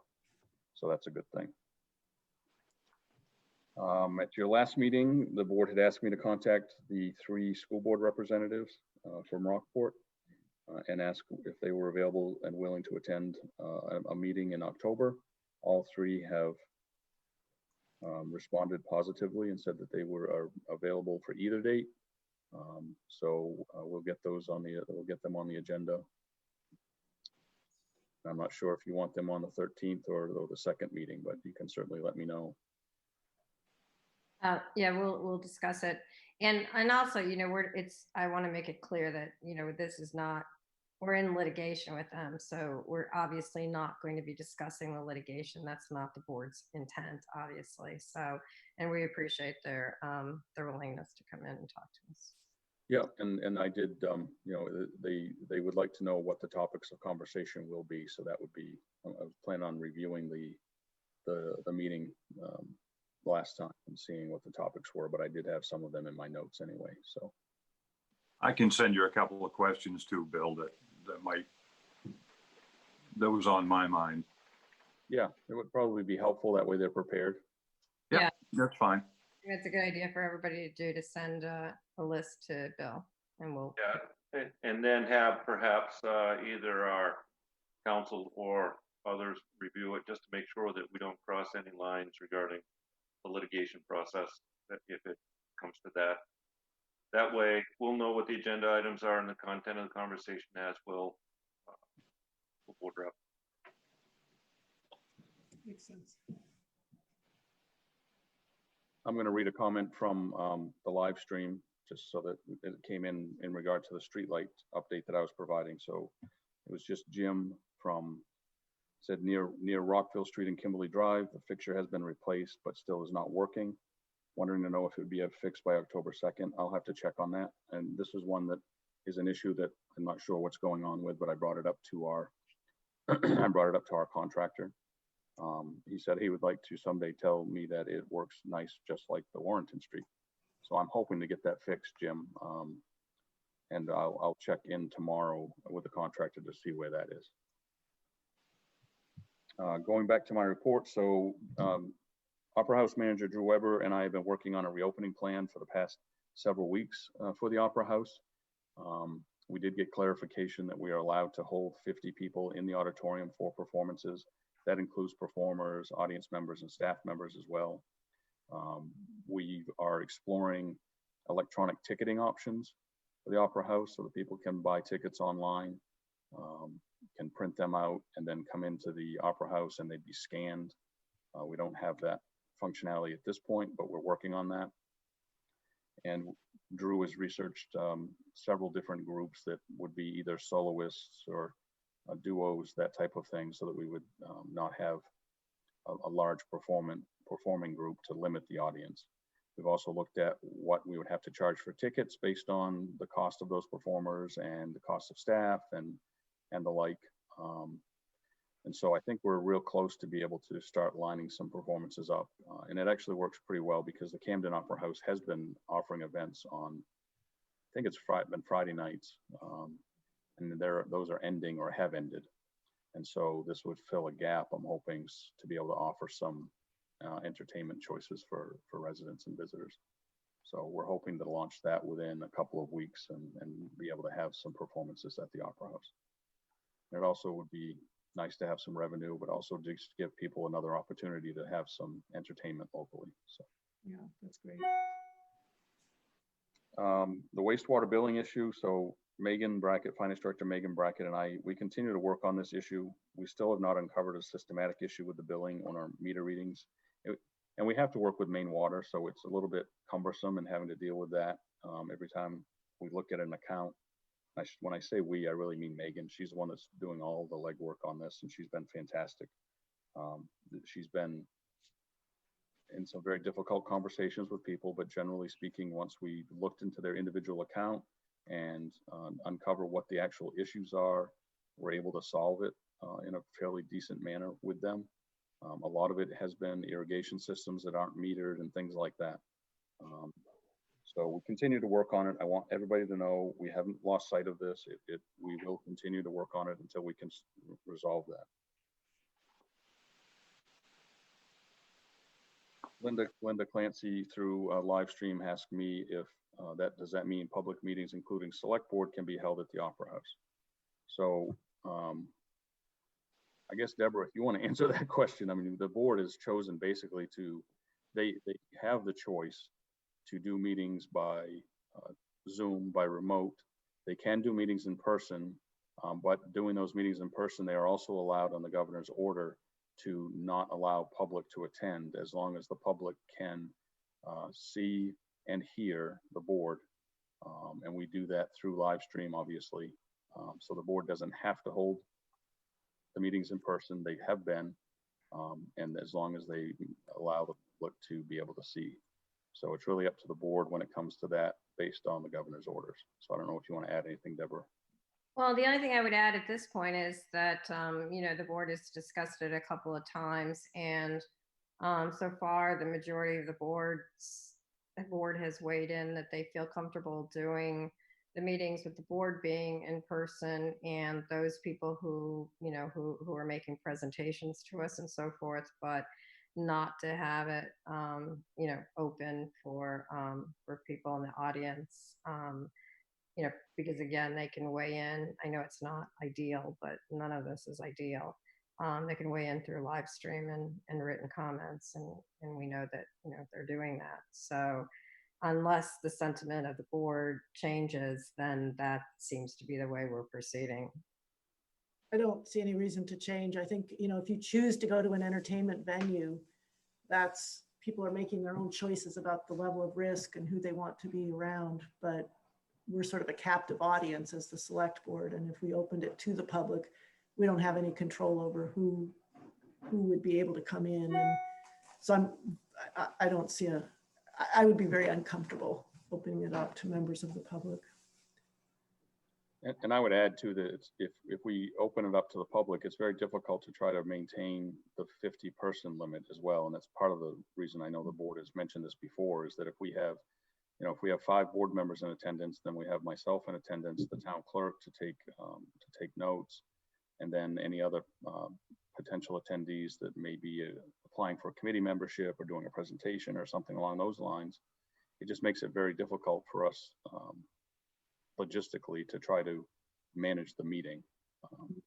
We've been in this mode, and I think it's worked well. I support Denise's comments. There's nothing in the COVID-19 data currently that says anything's getting any better.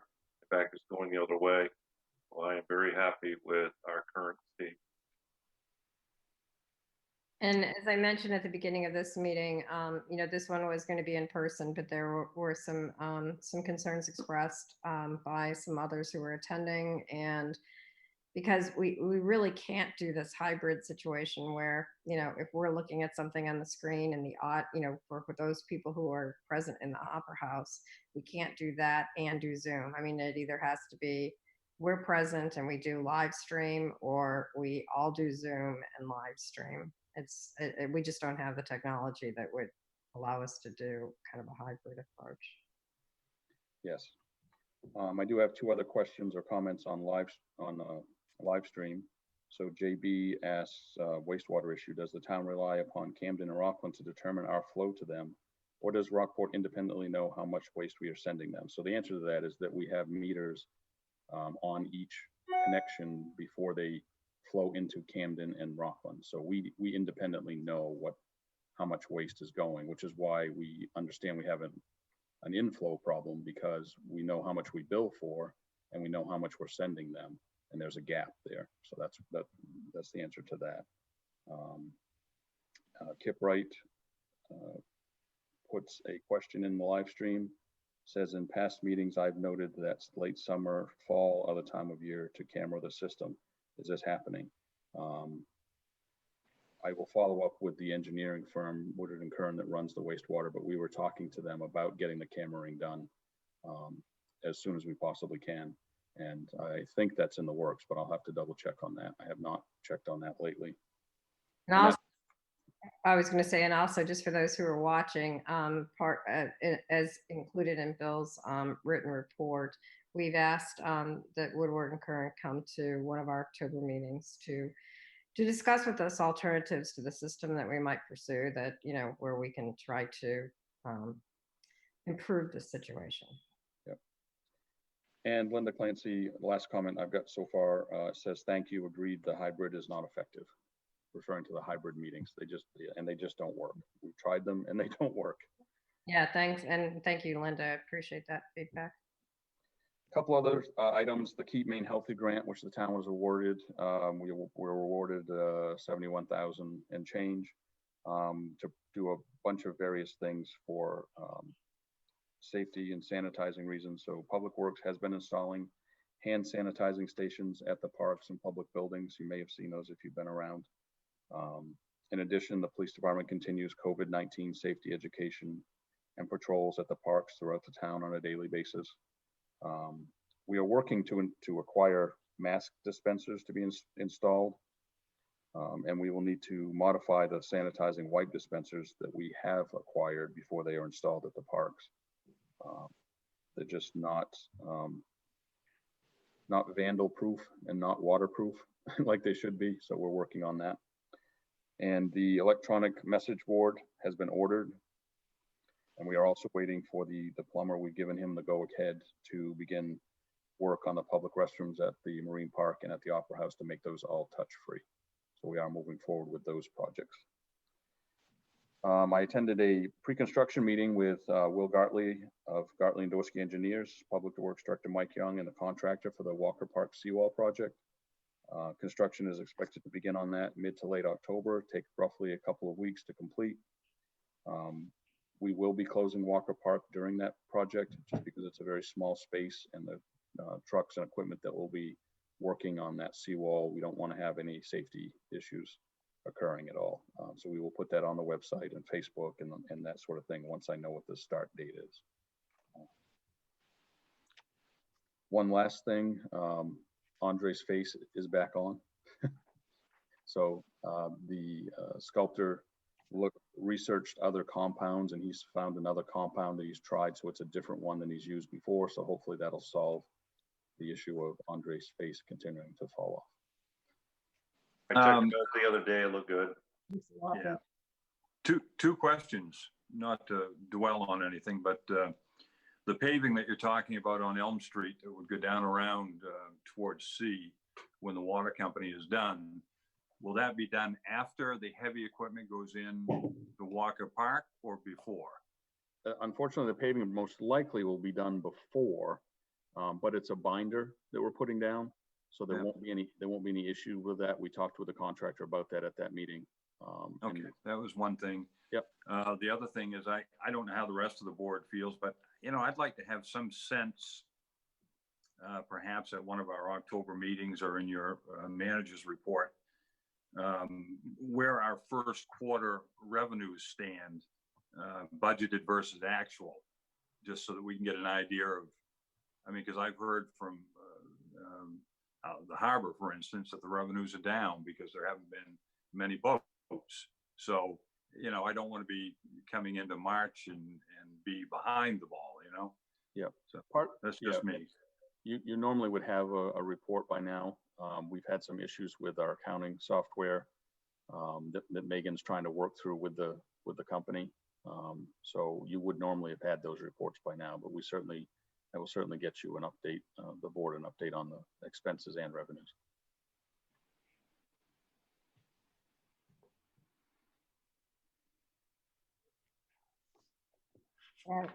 Is that the end of your report?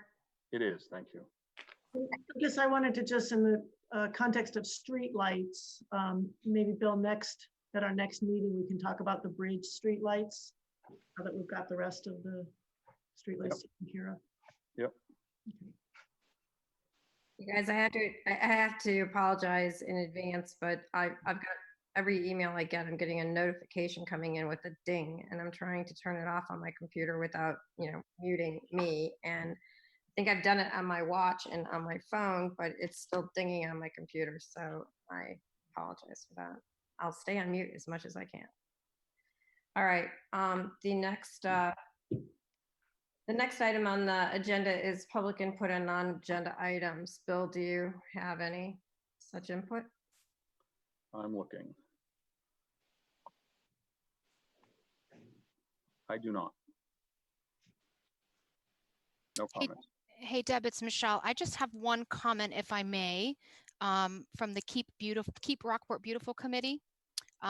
Because of COVID, we're not able to do our traditional organized cleanup. So Maggie Timmerman, as many of you know, has been organizing kind of some one-offs. So if there is anyone who's interested, we still need assistance with Pascal Avenue, Russell, the Public Landing, and Meadow.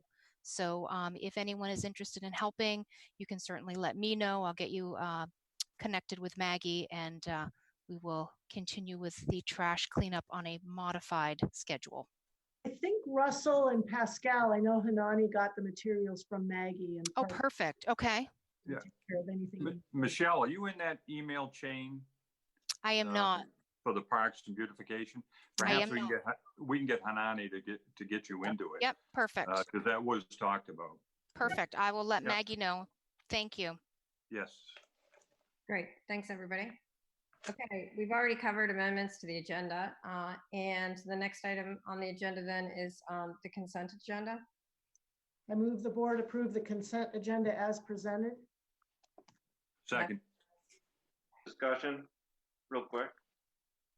I'd like to thank Chris Christie and Paul Charbonneau for their participation on both the Rec Committee and the Comprehensive Plan Committee, respectively, for their service in those two. Absolutely, yeah. Yes, thank you. Okay, vote. Jeff? Yes. Michelle? Yes. Mark? Yes. Denise? Yes. And I vote yes. Okay, we've already done the committee applications. So then the next item is to act on acceptance of criminal forfeiture of assets. Bill? Yep, so the police department participated in an investigation in a criminal case in which some funds were seized along with a handgun. The Maine Attorney General's office is authorizing the sum of $2,991 of that cash be transferred to the town for the police department's assistance in that investigation. So the board is the one that accepts these funds on behalf of the police department. And should those funds be transferred, Bill, did those go into the general revenue funds? They do not. They go into a police department reserve fund. There's a certain set of restrictions that can be spent on, Deborah, and it's pretty tight. It can't, yeah, it's pretty tight. Right. Yeah. Can be done for things like equipment and training for the police department. Okay. I move the board approve the transfer of the defendant in REM number 1, $2,991 US currency, or any portion thereof pursuant to 15 MRSA section 5824 parens 3 and section 5826 parens 6. Second. All right, call the question. Mark? Yes. Michelle, Yes. Jeff, Yes. and Denise. Yes. And I vote yes. Sorry. Thanks for writing that motion, Bill. We would have never gotten that done. Yeah. Okay. Next item is act on donation from Seaview Cemetery Association for the Columbarium Fund. Bill? Yes. Yep. So this is pretty easy too. The Seaview Cemetery Association basically disbanded, and they are providing a donation of 13,001 penny to the town to be used for the Columbarium Fund. What does that mean? I mean, like, are we taking on some obligation of something that they built that? No. So the Columbarium is a project that is to be built, hopefully. It's one of those on the list of projects for the town to maximize the space in the cemetery. And because their lack of, as these associations, as they age, there's less members to be able to carry on their work. Right. So they just wanted to make sure that that fund was, that the money that they had accumulated was designated for the Columbarium when it does reach to be constructed stage. Mark? It's a $70,000 item, and I think with this 13,000, I'd be stretching my memory, but I think there was already a reserve of 25 or 30, so we may be in the $40,000 category with this, maybe a little less, but there is some in there. We're getting closer. Yeah. It's an item in the budget that always kind of falls off at the end, it seems like, you know. Right. I mean, the reserving for it is, there's more pressing matters often, but as has been pointed out to us in the past, that it would actually be revenue producing, that there are people who would like, who would want to see this, make this columbarium. I prefer to be in a columbarium than in a grave plot. I'll motion that I move that the board accept the donation of $13,001 from the Seaview Cemetery Association for the Columbarium Fund with appreciation. Second. All right, Michelle? Yes. Jeff? Yes. Mark? Yes. Nate? Yes. And I vote yes. All right, the next item on the agenda is review parking lot concept and act on engineering proposal. This, you know, I just want to say before Bill starts that, you know, there's been a parking group consisting mostly of town staff that have been looking at parking issues overall. I attended their first meeting. I mean, I attended my first meeting of the group as the new liaison to it a couple weeks ago. And so there are other things that are under consideration, but this is the first one that they are bringing forward. Jeff, did you have your hand up? Yeah, if I could just make a couple preliminary comments on this particular issue. The select board has received feedback on this subject in the last 72 hours. It was prompted, I would say, from a post on social media asking for citizens to provide feedback. It's as presented in that post, it's just certainly misinformed. This proposal that we're going to hear today is not something that we've heard before. It's not something that the select board has had in its back pocket for a long time with the intent of providing parking for any downtown development activity currently, but on topic. And parking has been an issue, either real or perceived, for many, many years. It was recently highlighted again through the library construction process. And as Deborah said, this parking committee was sanctioned by the town of Rockport and by Bill and the team. And I look forward to hearing what they have to say, but it's certainly not a done deal, nor is it with a specific purpose as has been shared in public through social media. Mark? You know, agreeing with what Jeff had said, I mean, it's not a done deal, and I have seen some of the same emails as we all have. The retaining wall is an example. This is nothing new.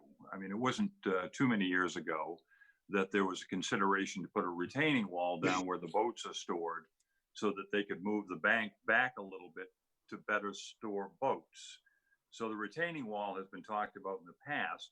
It just never materialized, probably through funding and all the other types of things. But that part of it is nothing new. It would help positioning of the boats down there for parking and storage.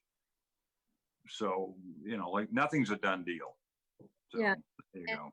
And I just, sorry, I'm going to get to you in a minute. I was just going to say too that as noted, this is the first time the select board is seeing this. I mean, I saw it for the first time when I attended a meeting a couple of weeks ago. And, but it's certainly something that has been being discussed. You know, it was just you know, in the last couple of years, we had a lot of controversy over the number of parking spaces at the library and whether that should be 7 or 14. And, you know, and we as a select board have been saying now for at least a year, if not more, that we, you know, we believe as town officials that we have a responsibility to make sure that, you know, we have sufficient parking in the town.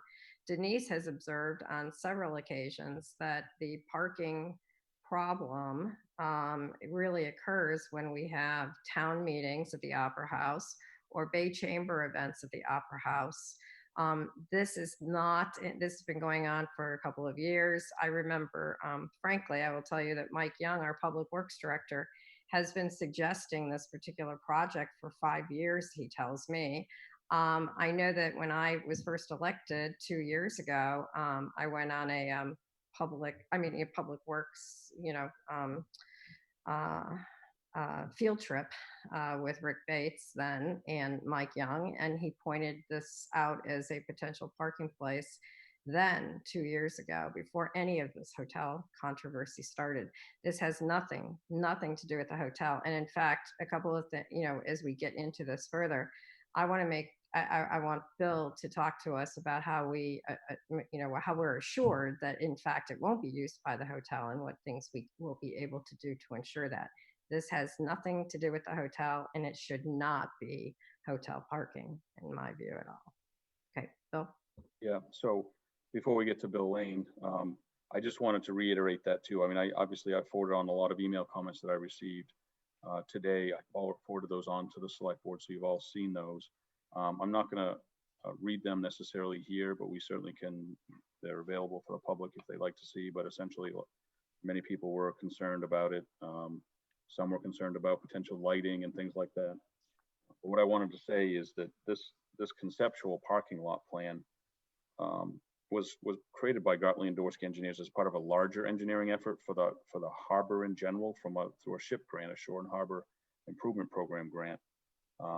And it looked at, their engineering work looked at possible parking areas, reconstruction of the pier, assessing the integrity and condition of the wooden piles down at the pier, seawall repair, and possible dredging in the mouth of the Goose River. So this is one small piece of that larger grant that really was focused on the harbor area.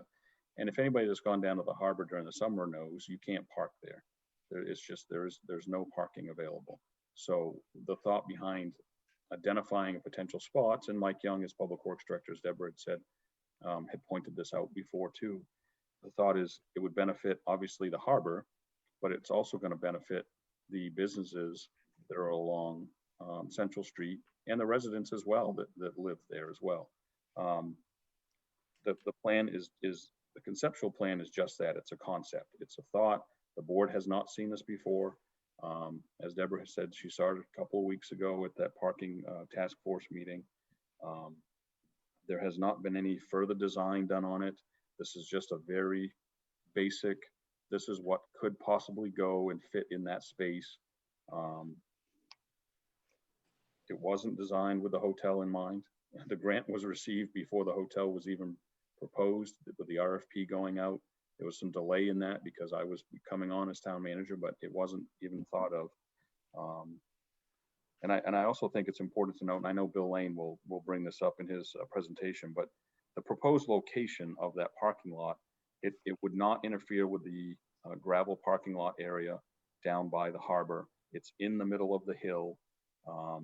And it can certainly, if the board wants to move forward with further design, there's going to be public input. There'll be work sessions on that type of thing. Another comment that we had received also was asking about, well, how are we going to make sure that hotel guests or employees don't use it? Well, there are ways, as Deborah referenced, it could be a metered parking lot. So that it could be short-term parking. It could be 2-hour parking. It could be 1-hour parking. It could be, you know, whatever, to make sure that it's used for visitors to the harbor, visitors to businesses that are on Central Street, Main Street, that area. So there are ways that we can mitigate that, but we're putting those things way before what we need to look at. This is just a proposal, just a concept, and it's been on the mind of some people about creating additional parking in the harbor area, especially. So it's my job as manager to bring these types of projects up. And since we were able to get grant funding to pay for the engineering, it makes sense to do that. So if I might, having a little history that some don't, the Young's house next to the library was for sale some years ago for $120,000. The town had an opportunity to buy it, which at that time had 4 acres. In hindsight, we were pretty stupid, because that would have cured many problems that we face today. So here we are looking at another opportunity, perhaps, and we should explore it rather than just throw it away. And importantly, it's property that the town owns. You know, we have referenced several times as a board over the last couple of years that we are looking at, and we've tasked our parking committee to look at, potential purchase of property that could help us with additional parking, and those things are still, possibilities. But here you have a piece of property that the town owns. And of course, aesthetically, we know the value of our harbor, and we are certainly, as a board, not going to do anything stupid in terms of, of ruining the aesthetics of the harbor. So that's obviously first and foremost in our minds. I would offer anything we did to that banking might be an improvement aesthetically. It really is. I mean, it's really just kind of a jungle on that embankment, because and as Mike Young and Bill have pointed out to me, that it's difficult to access, it's difficult to control. It's not a pretty area. I mean, there could, I hope, be options where where we actually do something that's going to be much more aesthetically pleasing. And right.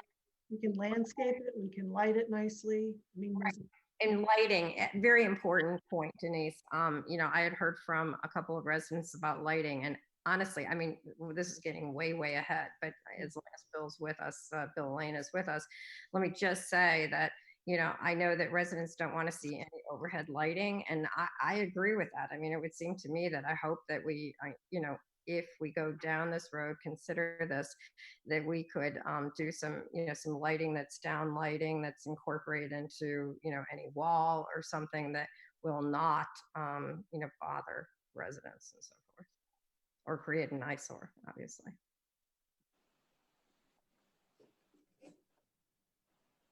So with Bill Post or Bill Lane, who takes it from here? I think I'm going to turn it over to Bill Lane, and he hopefully is going to share the plans up on the screen so that people that may be watching can actually see them a lot better than they could in the Penn Bay pilot. So Bill, hopefully you've got control, or can. You're on mute, Bill. Bill Lane, you're on mute. Yeah, we can't hear you. He's not on mute. We can't hear you.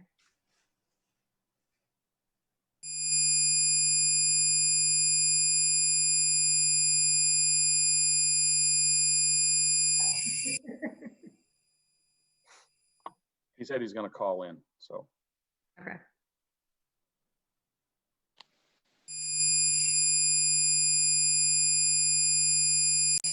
Oh.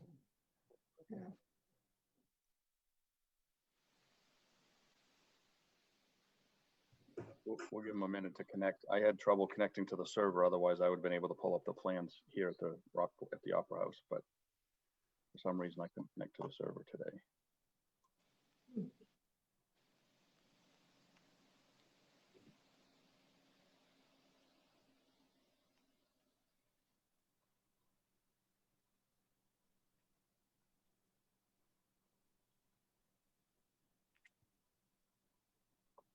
How about now? Yes, we hear you now. Thank you, Bill. Oh, thank you. Always a plan B. So thanks for your time this evening. And good evening. I'm Bill Lane with Gartley Dorsey Engineering in Camden, a Rockport resident. And I will start sharing my screen and talk about the project.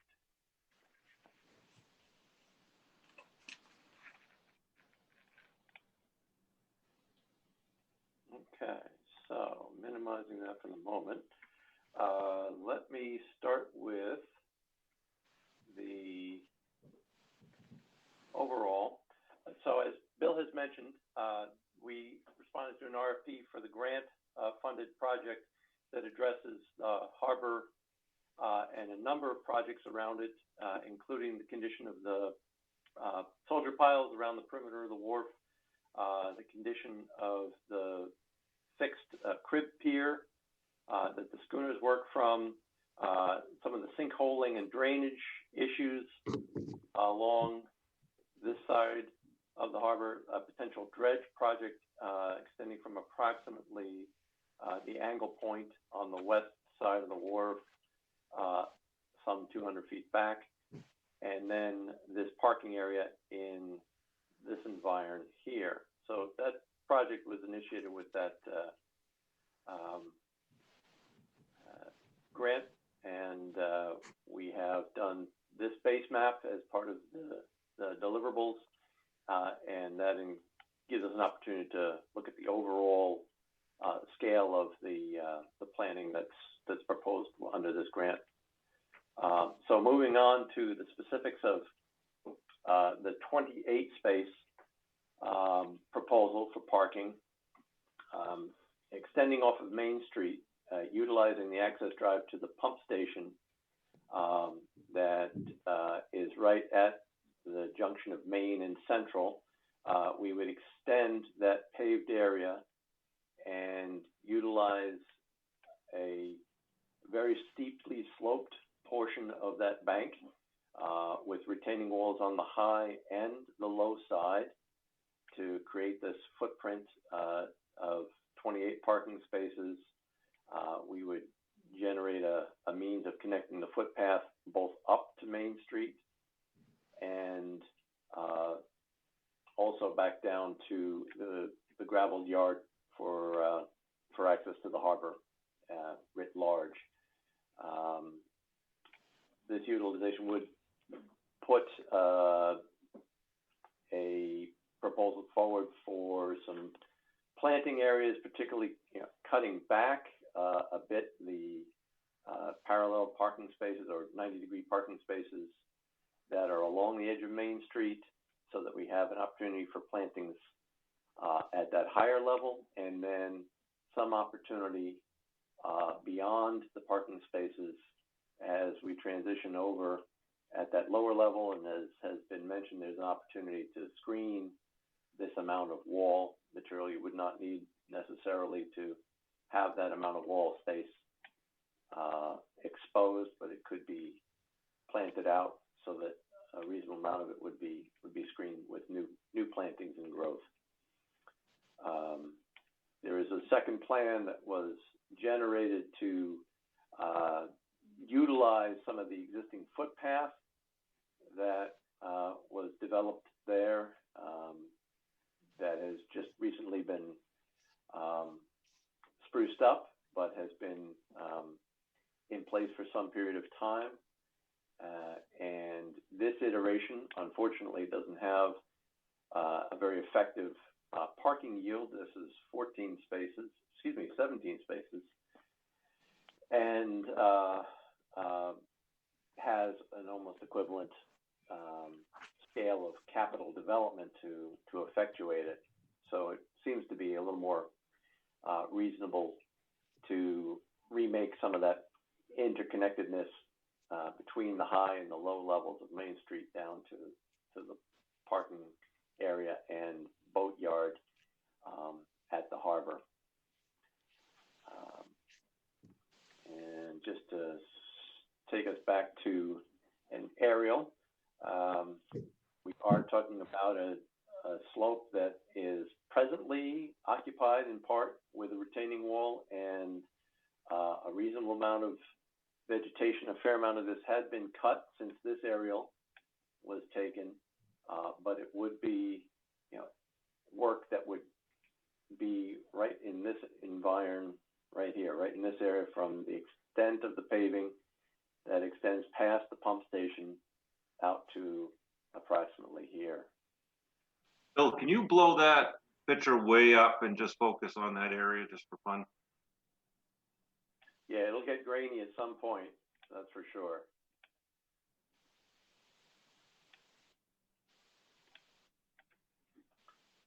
So again, you can see the roof line of the pump station here, and there's a slab and a little bit more paving beyond that slab down through here. And then you can see also the 90-degree parking spaces as Main Street turns away from Central. And so this would be the area of the work in this. Where's the town property line? Approximately? I'll jump back to that PDF to show that, if you don't mind. All right. Well, you're doing that. Another question I have, and I apologize for all the questions, but most of that is already fill, isn't it? Adjacent to the pump station, that is fill. I would expect that we have some ledge to encounter and to be concerned with. And so as part of what I had recommended is a geotechnical scope as well to advance some ledge probes.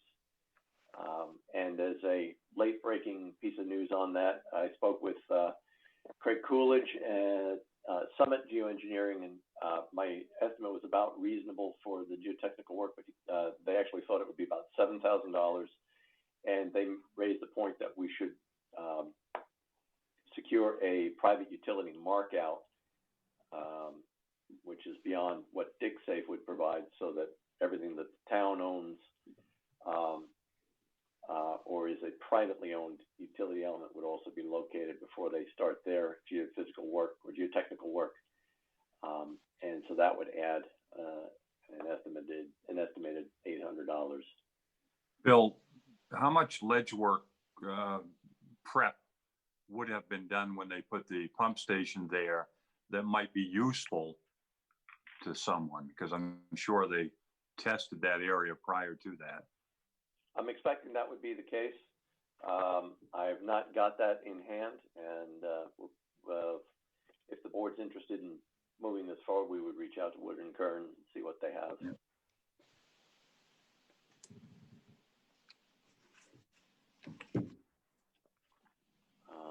And I could hand this back if people are set with visuals, or keep the plan up if that's gonna. Bill Post, I'm sorry, it's Michelle. Bill Post, I have just a quick question. How many parking spaces do we have currently? On Central Street? Yes, in that area. I don't have the number in front of me. That's okay. Michelle. Yeah. I mean, we did a count as part of the parking task force. We've done a count with those spaces. We've also done an estimate as to how many we might lose if we were to stripe it, for instance, instead of just having the fog lines that DOT put there. Yeah. But I don't remember the number off the top of my head. But obviously adding either 17 or 28 spaces would be a huge number. And I'm hearing that the cost for the 17 is about the same as for the 28. Is that right, Bill Lane? I wouldn't say it's exactly equivalent, but a substantial amount of the earthwork cost is in the walls, and there's not that much reduction in the amount of wall to be constructed. Okay. And obviously we would, if we went forward with considering this, we would obviously have DOT involved and make sure that any kind of access to it was safe and well thought out, right? Yeah, an outreach would be appropriate there. It's actually that part of Maine, I believe, stops being aid right at the intersection with Central, but it's certainly worthwhile talking to them. Yeah, and I also wanted to point out that, you know, part of the engineering proposal wasn't for us to get any cost analysis or anything like that, simply because it was way too early for that. This was just a concept. So we don't really have any, you know, any cost estimates in mind.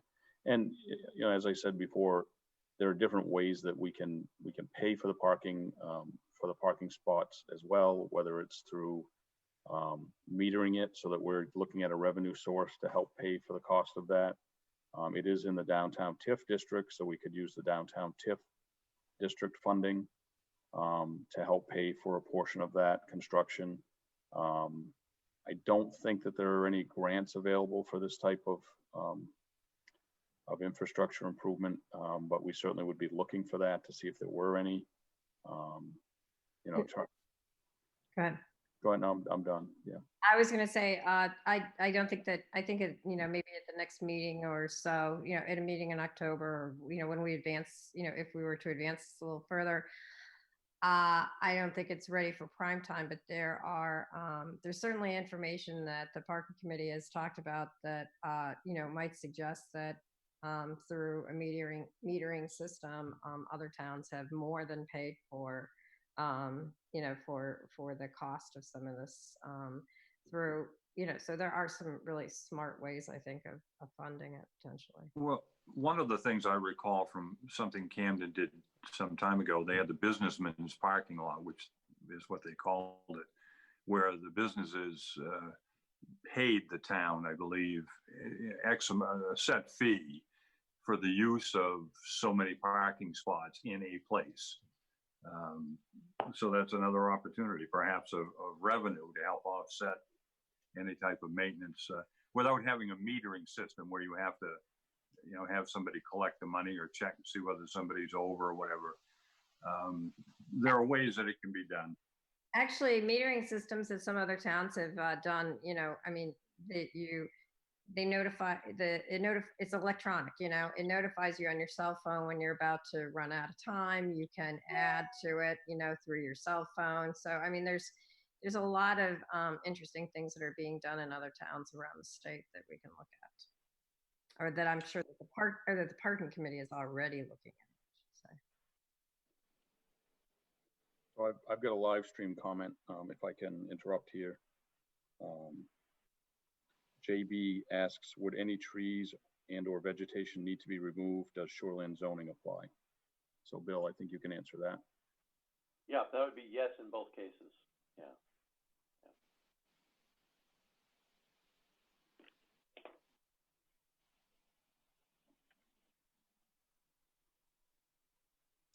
Anything else? Any other comments, Bill, that you've received? I mean, we as a board have all received the emails that people sent us today and yesterday, and that you forwarded to us.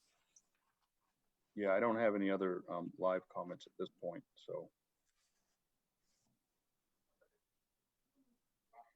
Deborah, is there an opportunity to talk about some of the other activity that the parking task force may have debated or otherwise discussed?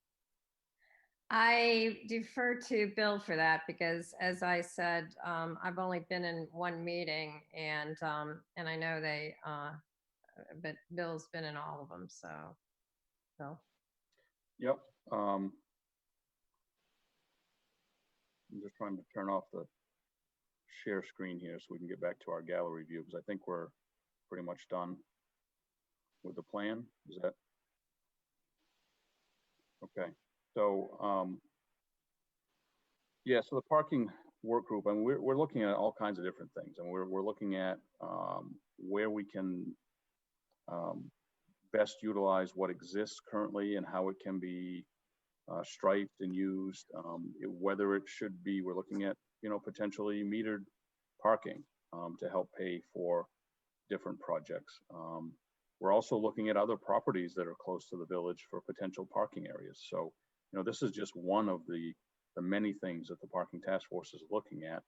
We're looking at potentially making some streets one way so that we can utilize parking on those streets without having to clog the flow of traffic, if you will. So, there are several different things that we're looking at. Are we just trying to increase parking? I mean, do we have a goal that we know we have X number of spaces and we need to create X number of more spaces? Or... Well, because we don't have any, it's not an official, parking study that we do as laymen when it comes to this. We're just looking at it from a perspective of, we know that there's an issue with parking, as everybody tells us. So where can we find additional spots that would make sense for people to utilize if they're visiting businesses along Central Street, or if there are residents that need parking that's, on street versus off street, or people that are visiting the residents that live on these streets.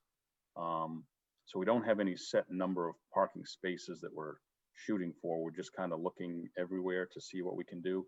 And at the same time, I mentioned the one-way streets. Well, if anybody has traveled down Mechanic Street, which I'm sure many of you have, if you drive away from Russell on Mechanic, especially this year, it seems like with the number of construction projects that have been ongoing at people's homes, it's a very congested street, because people are parking on both sides of the street, and that's allowed currently.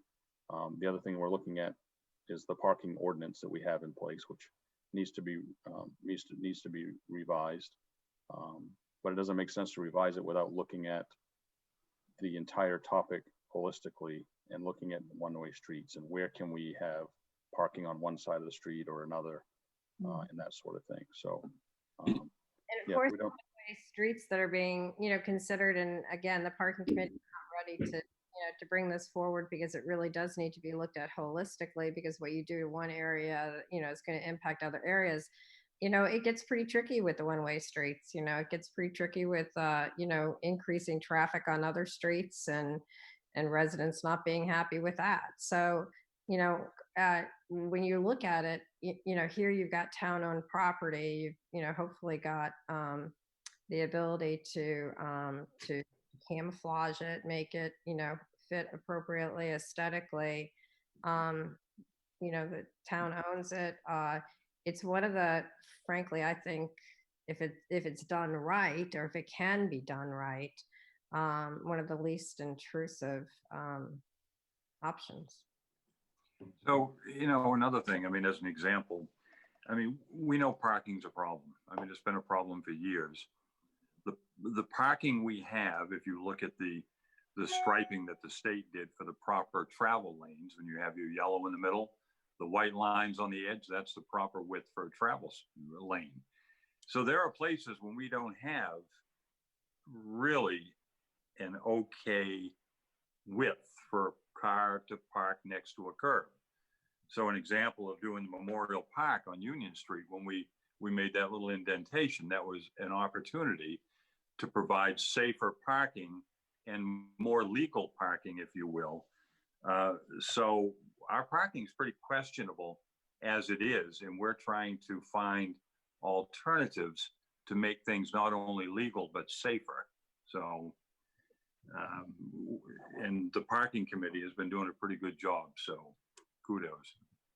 The opportunity, I think, if you look at it, and I'm just piling on to what everybody else said, but 28 parking spots all in one location, it's certainly easier to execute from a project than the parking committee and the town having to go around in neighborhoods and mess with one-way streets to get 4 parking spots here, or 2 parking spots over there, or 3 on that corner, or moving a curb to get another 1 in here. You could go nuts trying to find 28 parking spots in town.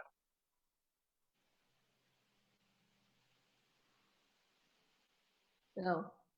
Yeah, I just had another live stream comment, so I wanted to get them as timely as I can. So JB says, thanks for asking that question, Denise. Does the town have a plan for the harbor?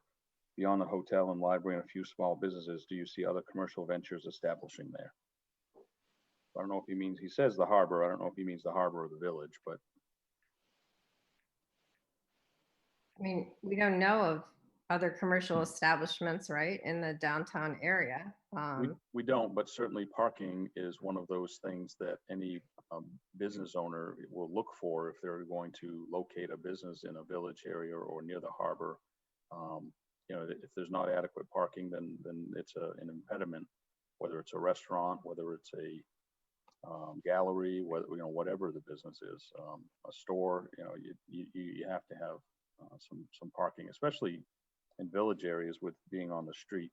And he did clarify and say in the village, but most of the time, you know, as it is for those of us that live in Maine, we like to park directly in front of the business that we're going to go visit. We don't want to park, you know, 5 streets over on a one-way street, which is another reason why you look at a parking lot in this vicinity. And that's why we had the engineers take a look at that space, because it's close by pretty much everything. It's close by to the Opera House, it's close by to the library, it's close by to the businesses that are along Central Street. It's close to the harbor, so that people can go down to the harbor. And that's why the parking task force is looking at areas, you know, that we don't own that are close to the village area that may be lots that may be available. And we're exploring those as well. But those, obviously the impediment there is that we'd have to purchase the property, and whatever issues or developments that might be on it that we would have to deal with moving forward. So, or even willingness of people to sell them to us. Right. Let alone the cost, you know. Jeff? Yeah, just real quick, and not to go off on a tangent, but in the last assessor's monthly report, I found the details of that actually very enlightening. And one of the points that the assessor made was around, if nothing changes between this year and next, the town is going to lose close to $4 million in valuation. And that $4 million in valuation means $4 million worth of mill rate that we're not going to collect for tax dollars, which means that mill rates go up. So anything that we can do, certainly within reason, and maintaining the character of Rockport in a proper and sustainable way to bring business into town, any part of town, is of benefit to us. And I know that's the obvious, but those are the types of impacts of valuation. I mean, they're huge, and when businesses leave town or property gets changed from private property to a trust, to going into a land trust, for example, that's tax revenue that we don't get anymore. Mm-hmm.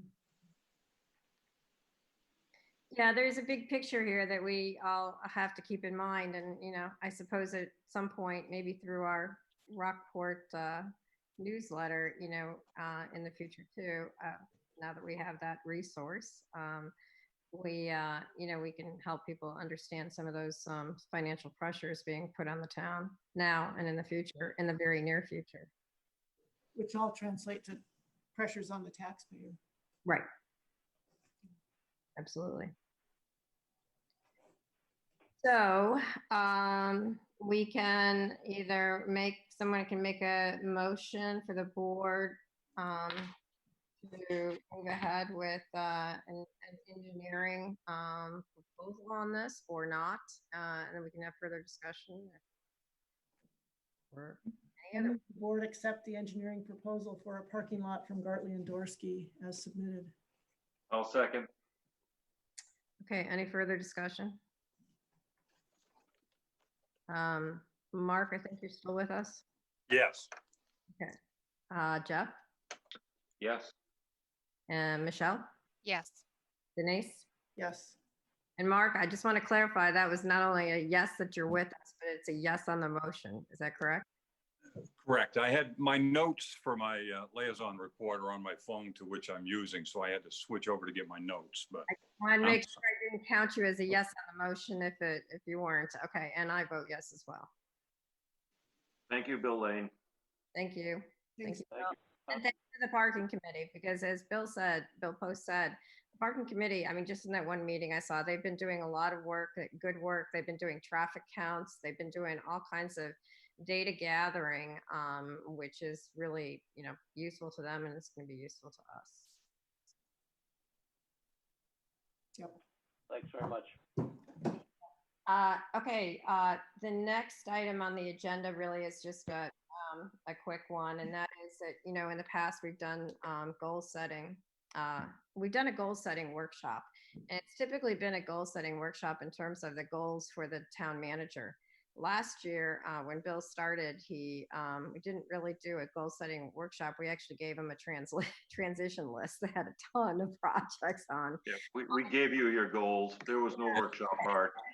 Which he has met a great deal of them, happily. And so, that said, it is something that we always do. So, Bill and I discussed whether or not we would do it in a select board meeting, but we decided that it's just not very conducive to doing that, and that we should continue it in a workshop sort of setting as we've done in the past, which typically has taken place in the Richardson room at the town office. It's obviously a public meeting, but it's something where we can have the flip board up, and we can go back and forth on, various goals, various views, and of those, which ones are the goals that, shake out at the end. And so I would propose that, and Jeff, I'm going to need your help on this, but I would propose that, that perhaps everybody submit or come ready to discuss, let's say, 3 goals, top goals that they have for the town manager. And this is just a proposal. You guys tell me if you want to do it some other way. And then I know, Jeff, you had talked in the past about SMART goals, and I think that those SMART goals, well, why don't you just describe what? Yeah, certainly. I mean, SMART goals are, what we need to do is, I would offer that perhaps no more than something like 3 to 5 goals be developed, and they need to be relatively straightforward. They need to be achievable, relevant, and timely.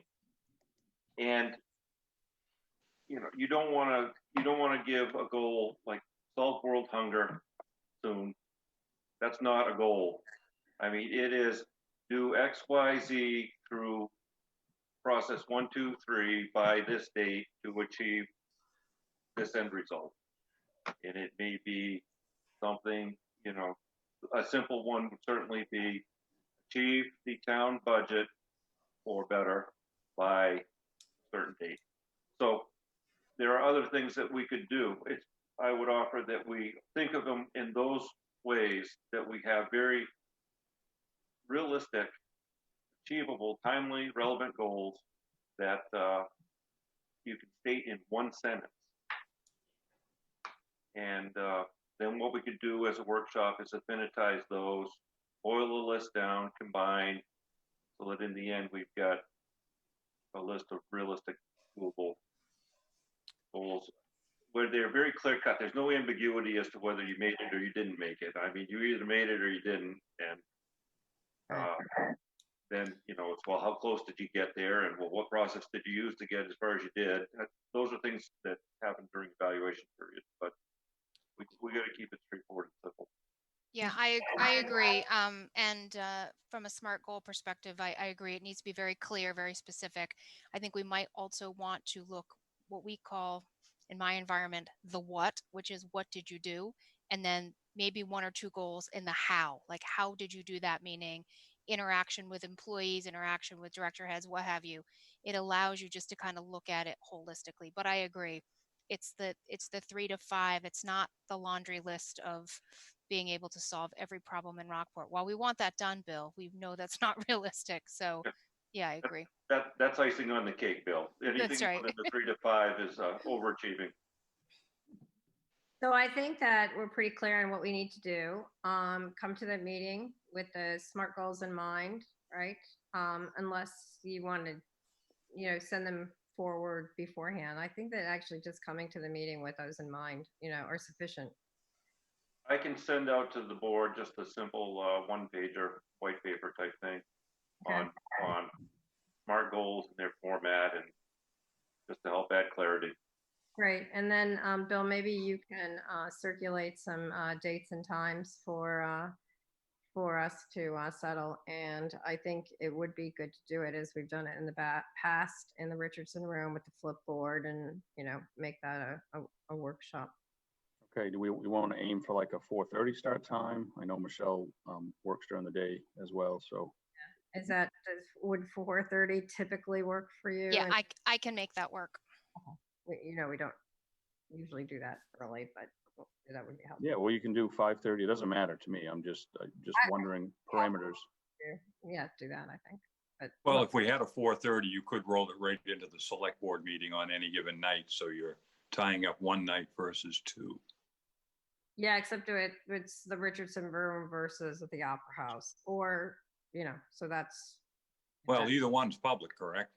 Yeah, sure. So, I mean, you've got more of a constricted space if we do it at the Richardson room, worrying about people versus the Opera House. I'm just saying, if we can do that there. Anyway. Yeah, we'll figure it out. Okay. Yep.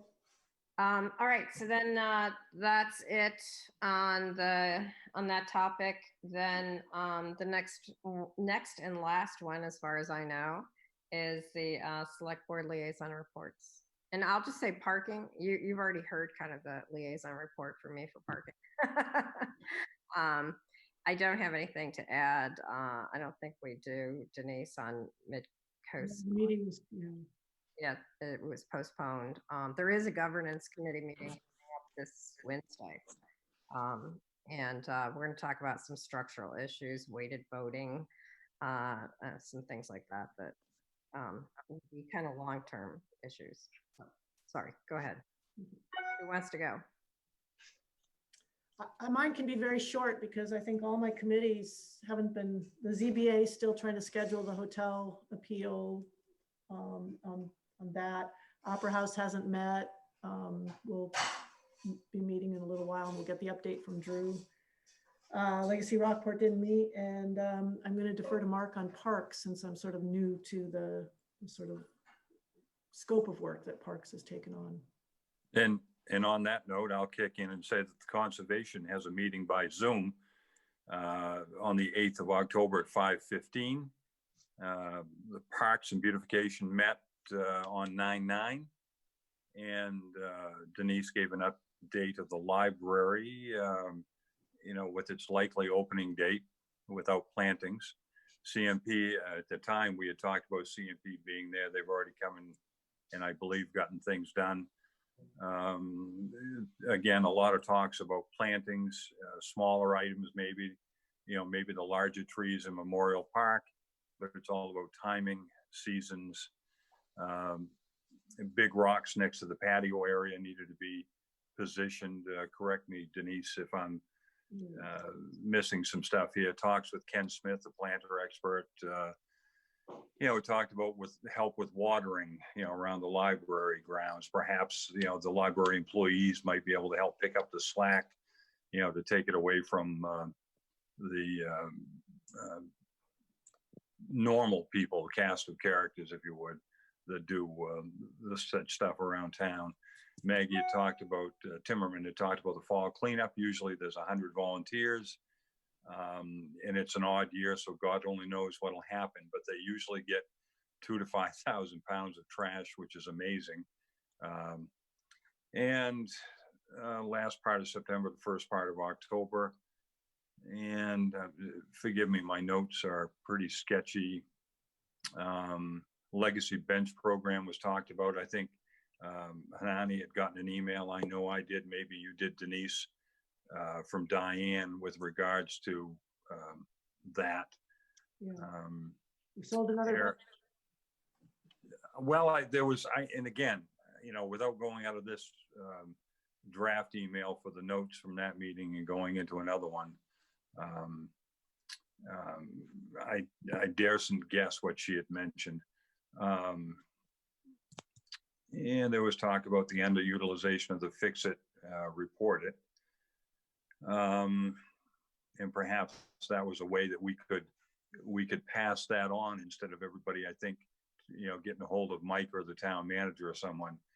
maybe that could be utilized to pass something on if something needs to be fixed.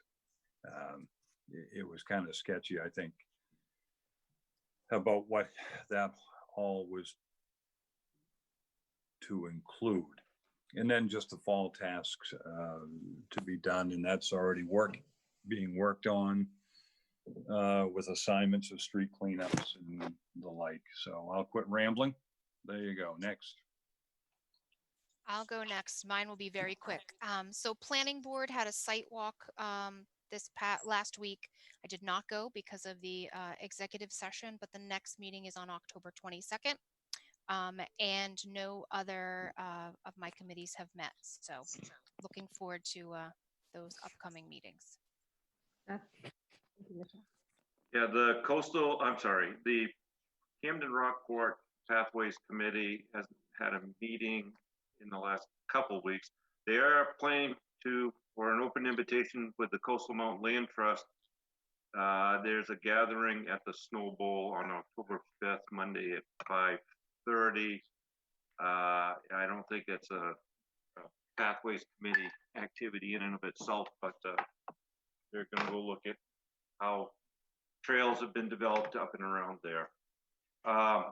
The Harbor Committee had the world's fastest committee meeting last Thursday. It lasted 16 minutes. It consisted of the Harbor Master's Report. All I have. Jeff, could I ask a question, something that I had heard with regard to pathways? Is there anything going on over at Aldermere in that area that the pathways might want to lend an ear to, or the town might want to lend an ear to? I don't know the whole sketch of it, but I think Heidi had mentioned something. So, yeah. And you and I have discussed at the next Pathways Committee Zoom meeting, I will just float out to that group whether there's interest in pursuing anything there, and then let the Pathways Committee do their thing. And see if we can focus some of that activity on some Rockport-based deals. Yeah, and my understanding of that is, they're going to be moving their fences, and they're willing to move them in to create some more room along Russell Avenue there over by Aldermere Farms. And I don't think they're asking for immediate action and somebody being willing to build a path, but just would that be helpful to the town if they did that? I think that it might behoove us as the town of Rockport to act on that, perhaps independently of the Pathways Committee, so that we can get that there. Yeah. Because it's a great opportunity, and they're not asking us to do anything at this point. They would just move those fences in and create space for us if and when we were in a position to take advantage of that. But when you walk along there, it's very dangerous. And I'd already been in touch with Heidi and said that if they were going to replace their fence, that it would be appreciated if it was moved closer. Yeah, I think they're waiting for some sign from us that we would appreciate that. Yeah, I talked with her probably 6 weeks ago about that. I think this should be an opportunity for us to provide that sign. We would appreciate that. Yes, thank you very much, Aldermere Farms. Thanks. And are you done then, Jeff? I think so. Then I should say, just as a follow-up, that I believe, Bill, I don't know if you have access to the calendar in front of you, but I know we talked about October 6th as a possible RES redevelopment meeting as a follow-up to what we heard from Terry Dewan tonight. And yes. I think that is on the calendar, isn't it? Yes, it is. So, so anyway, so just so that you know that there is an opportunity for the task force to discuss and synthesize what they heard tonight. Bill, okay, that's it for the liaison reports, I think. Obviously the next meetings are on at the end of the agenda, available for the public. I wasn't planning on naming those off. Jeff, you? Yeah, real quick, next meeting I'm going to be off the grid and out of touch, so I apologize. So then, Mark, what? No, he can't go. So, given that, Bill, since the school district was available, the school representatives at either October meeting, and perhaps Woodward and Kern, perhaps we want to have both of those items on the second October meeting so that Jeff can be there. Yep. I hope everybody will be able to. If it makes for too long a meeting, I mean, I am certainly okay with watching the meeting live stream at a later date. Okay. I don't want to disrupt the normal course of business here. Okay, those are two things that it might be helpful to have everybody there, but we'll see. We'll talk about it, Jeff, Bill, in terms of what else we would have on the agendas. Okay, anybody have anything else? Otherwise, we can have a motion to adjourn. I move we adjourn. Second. All right, Mark? Yes. Jeff? Yes.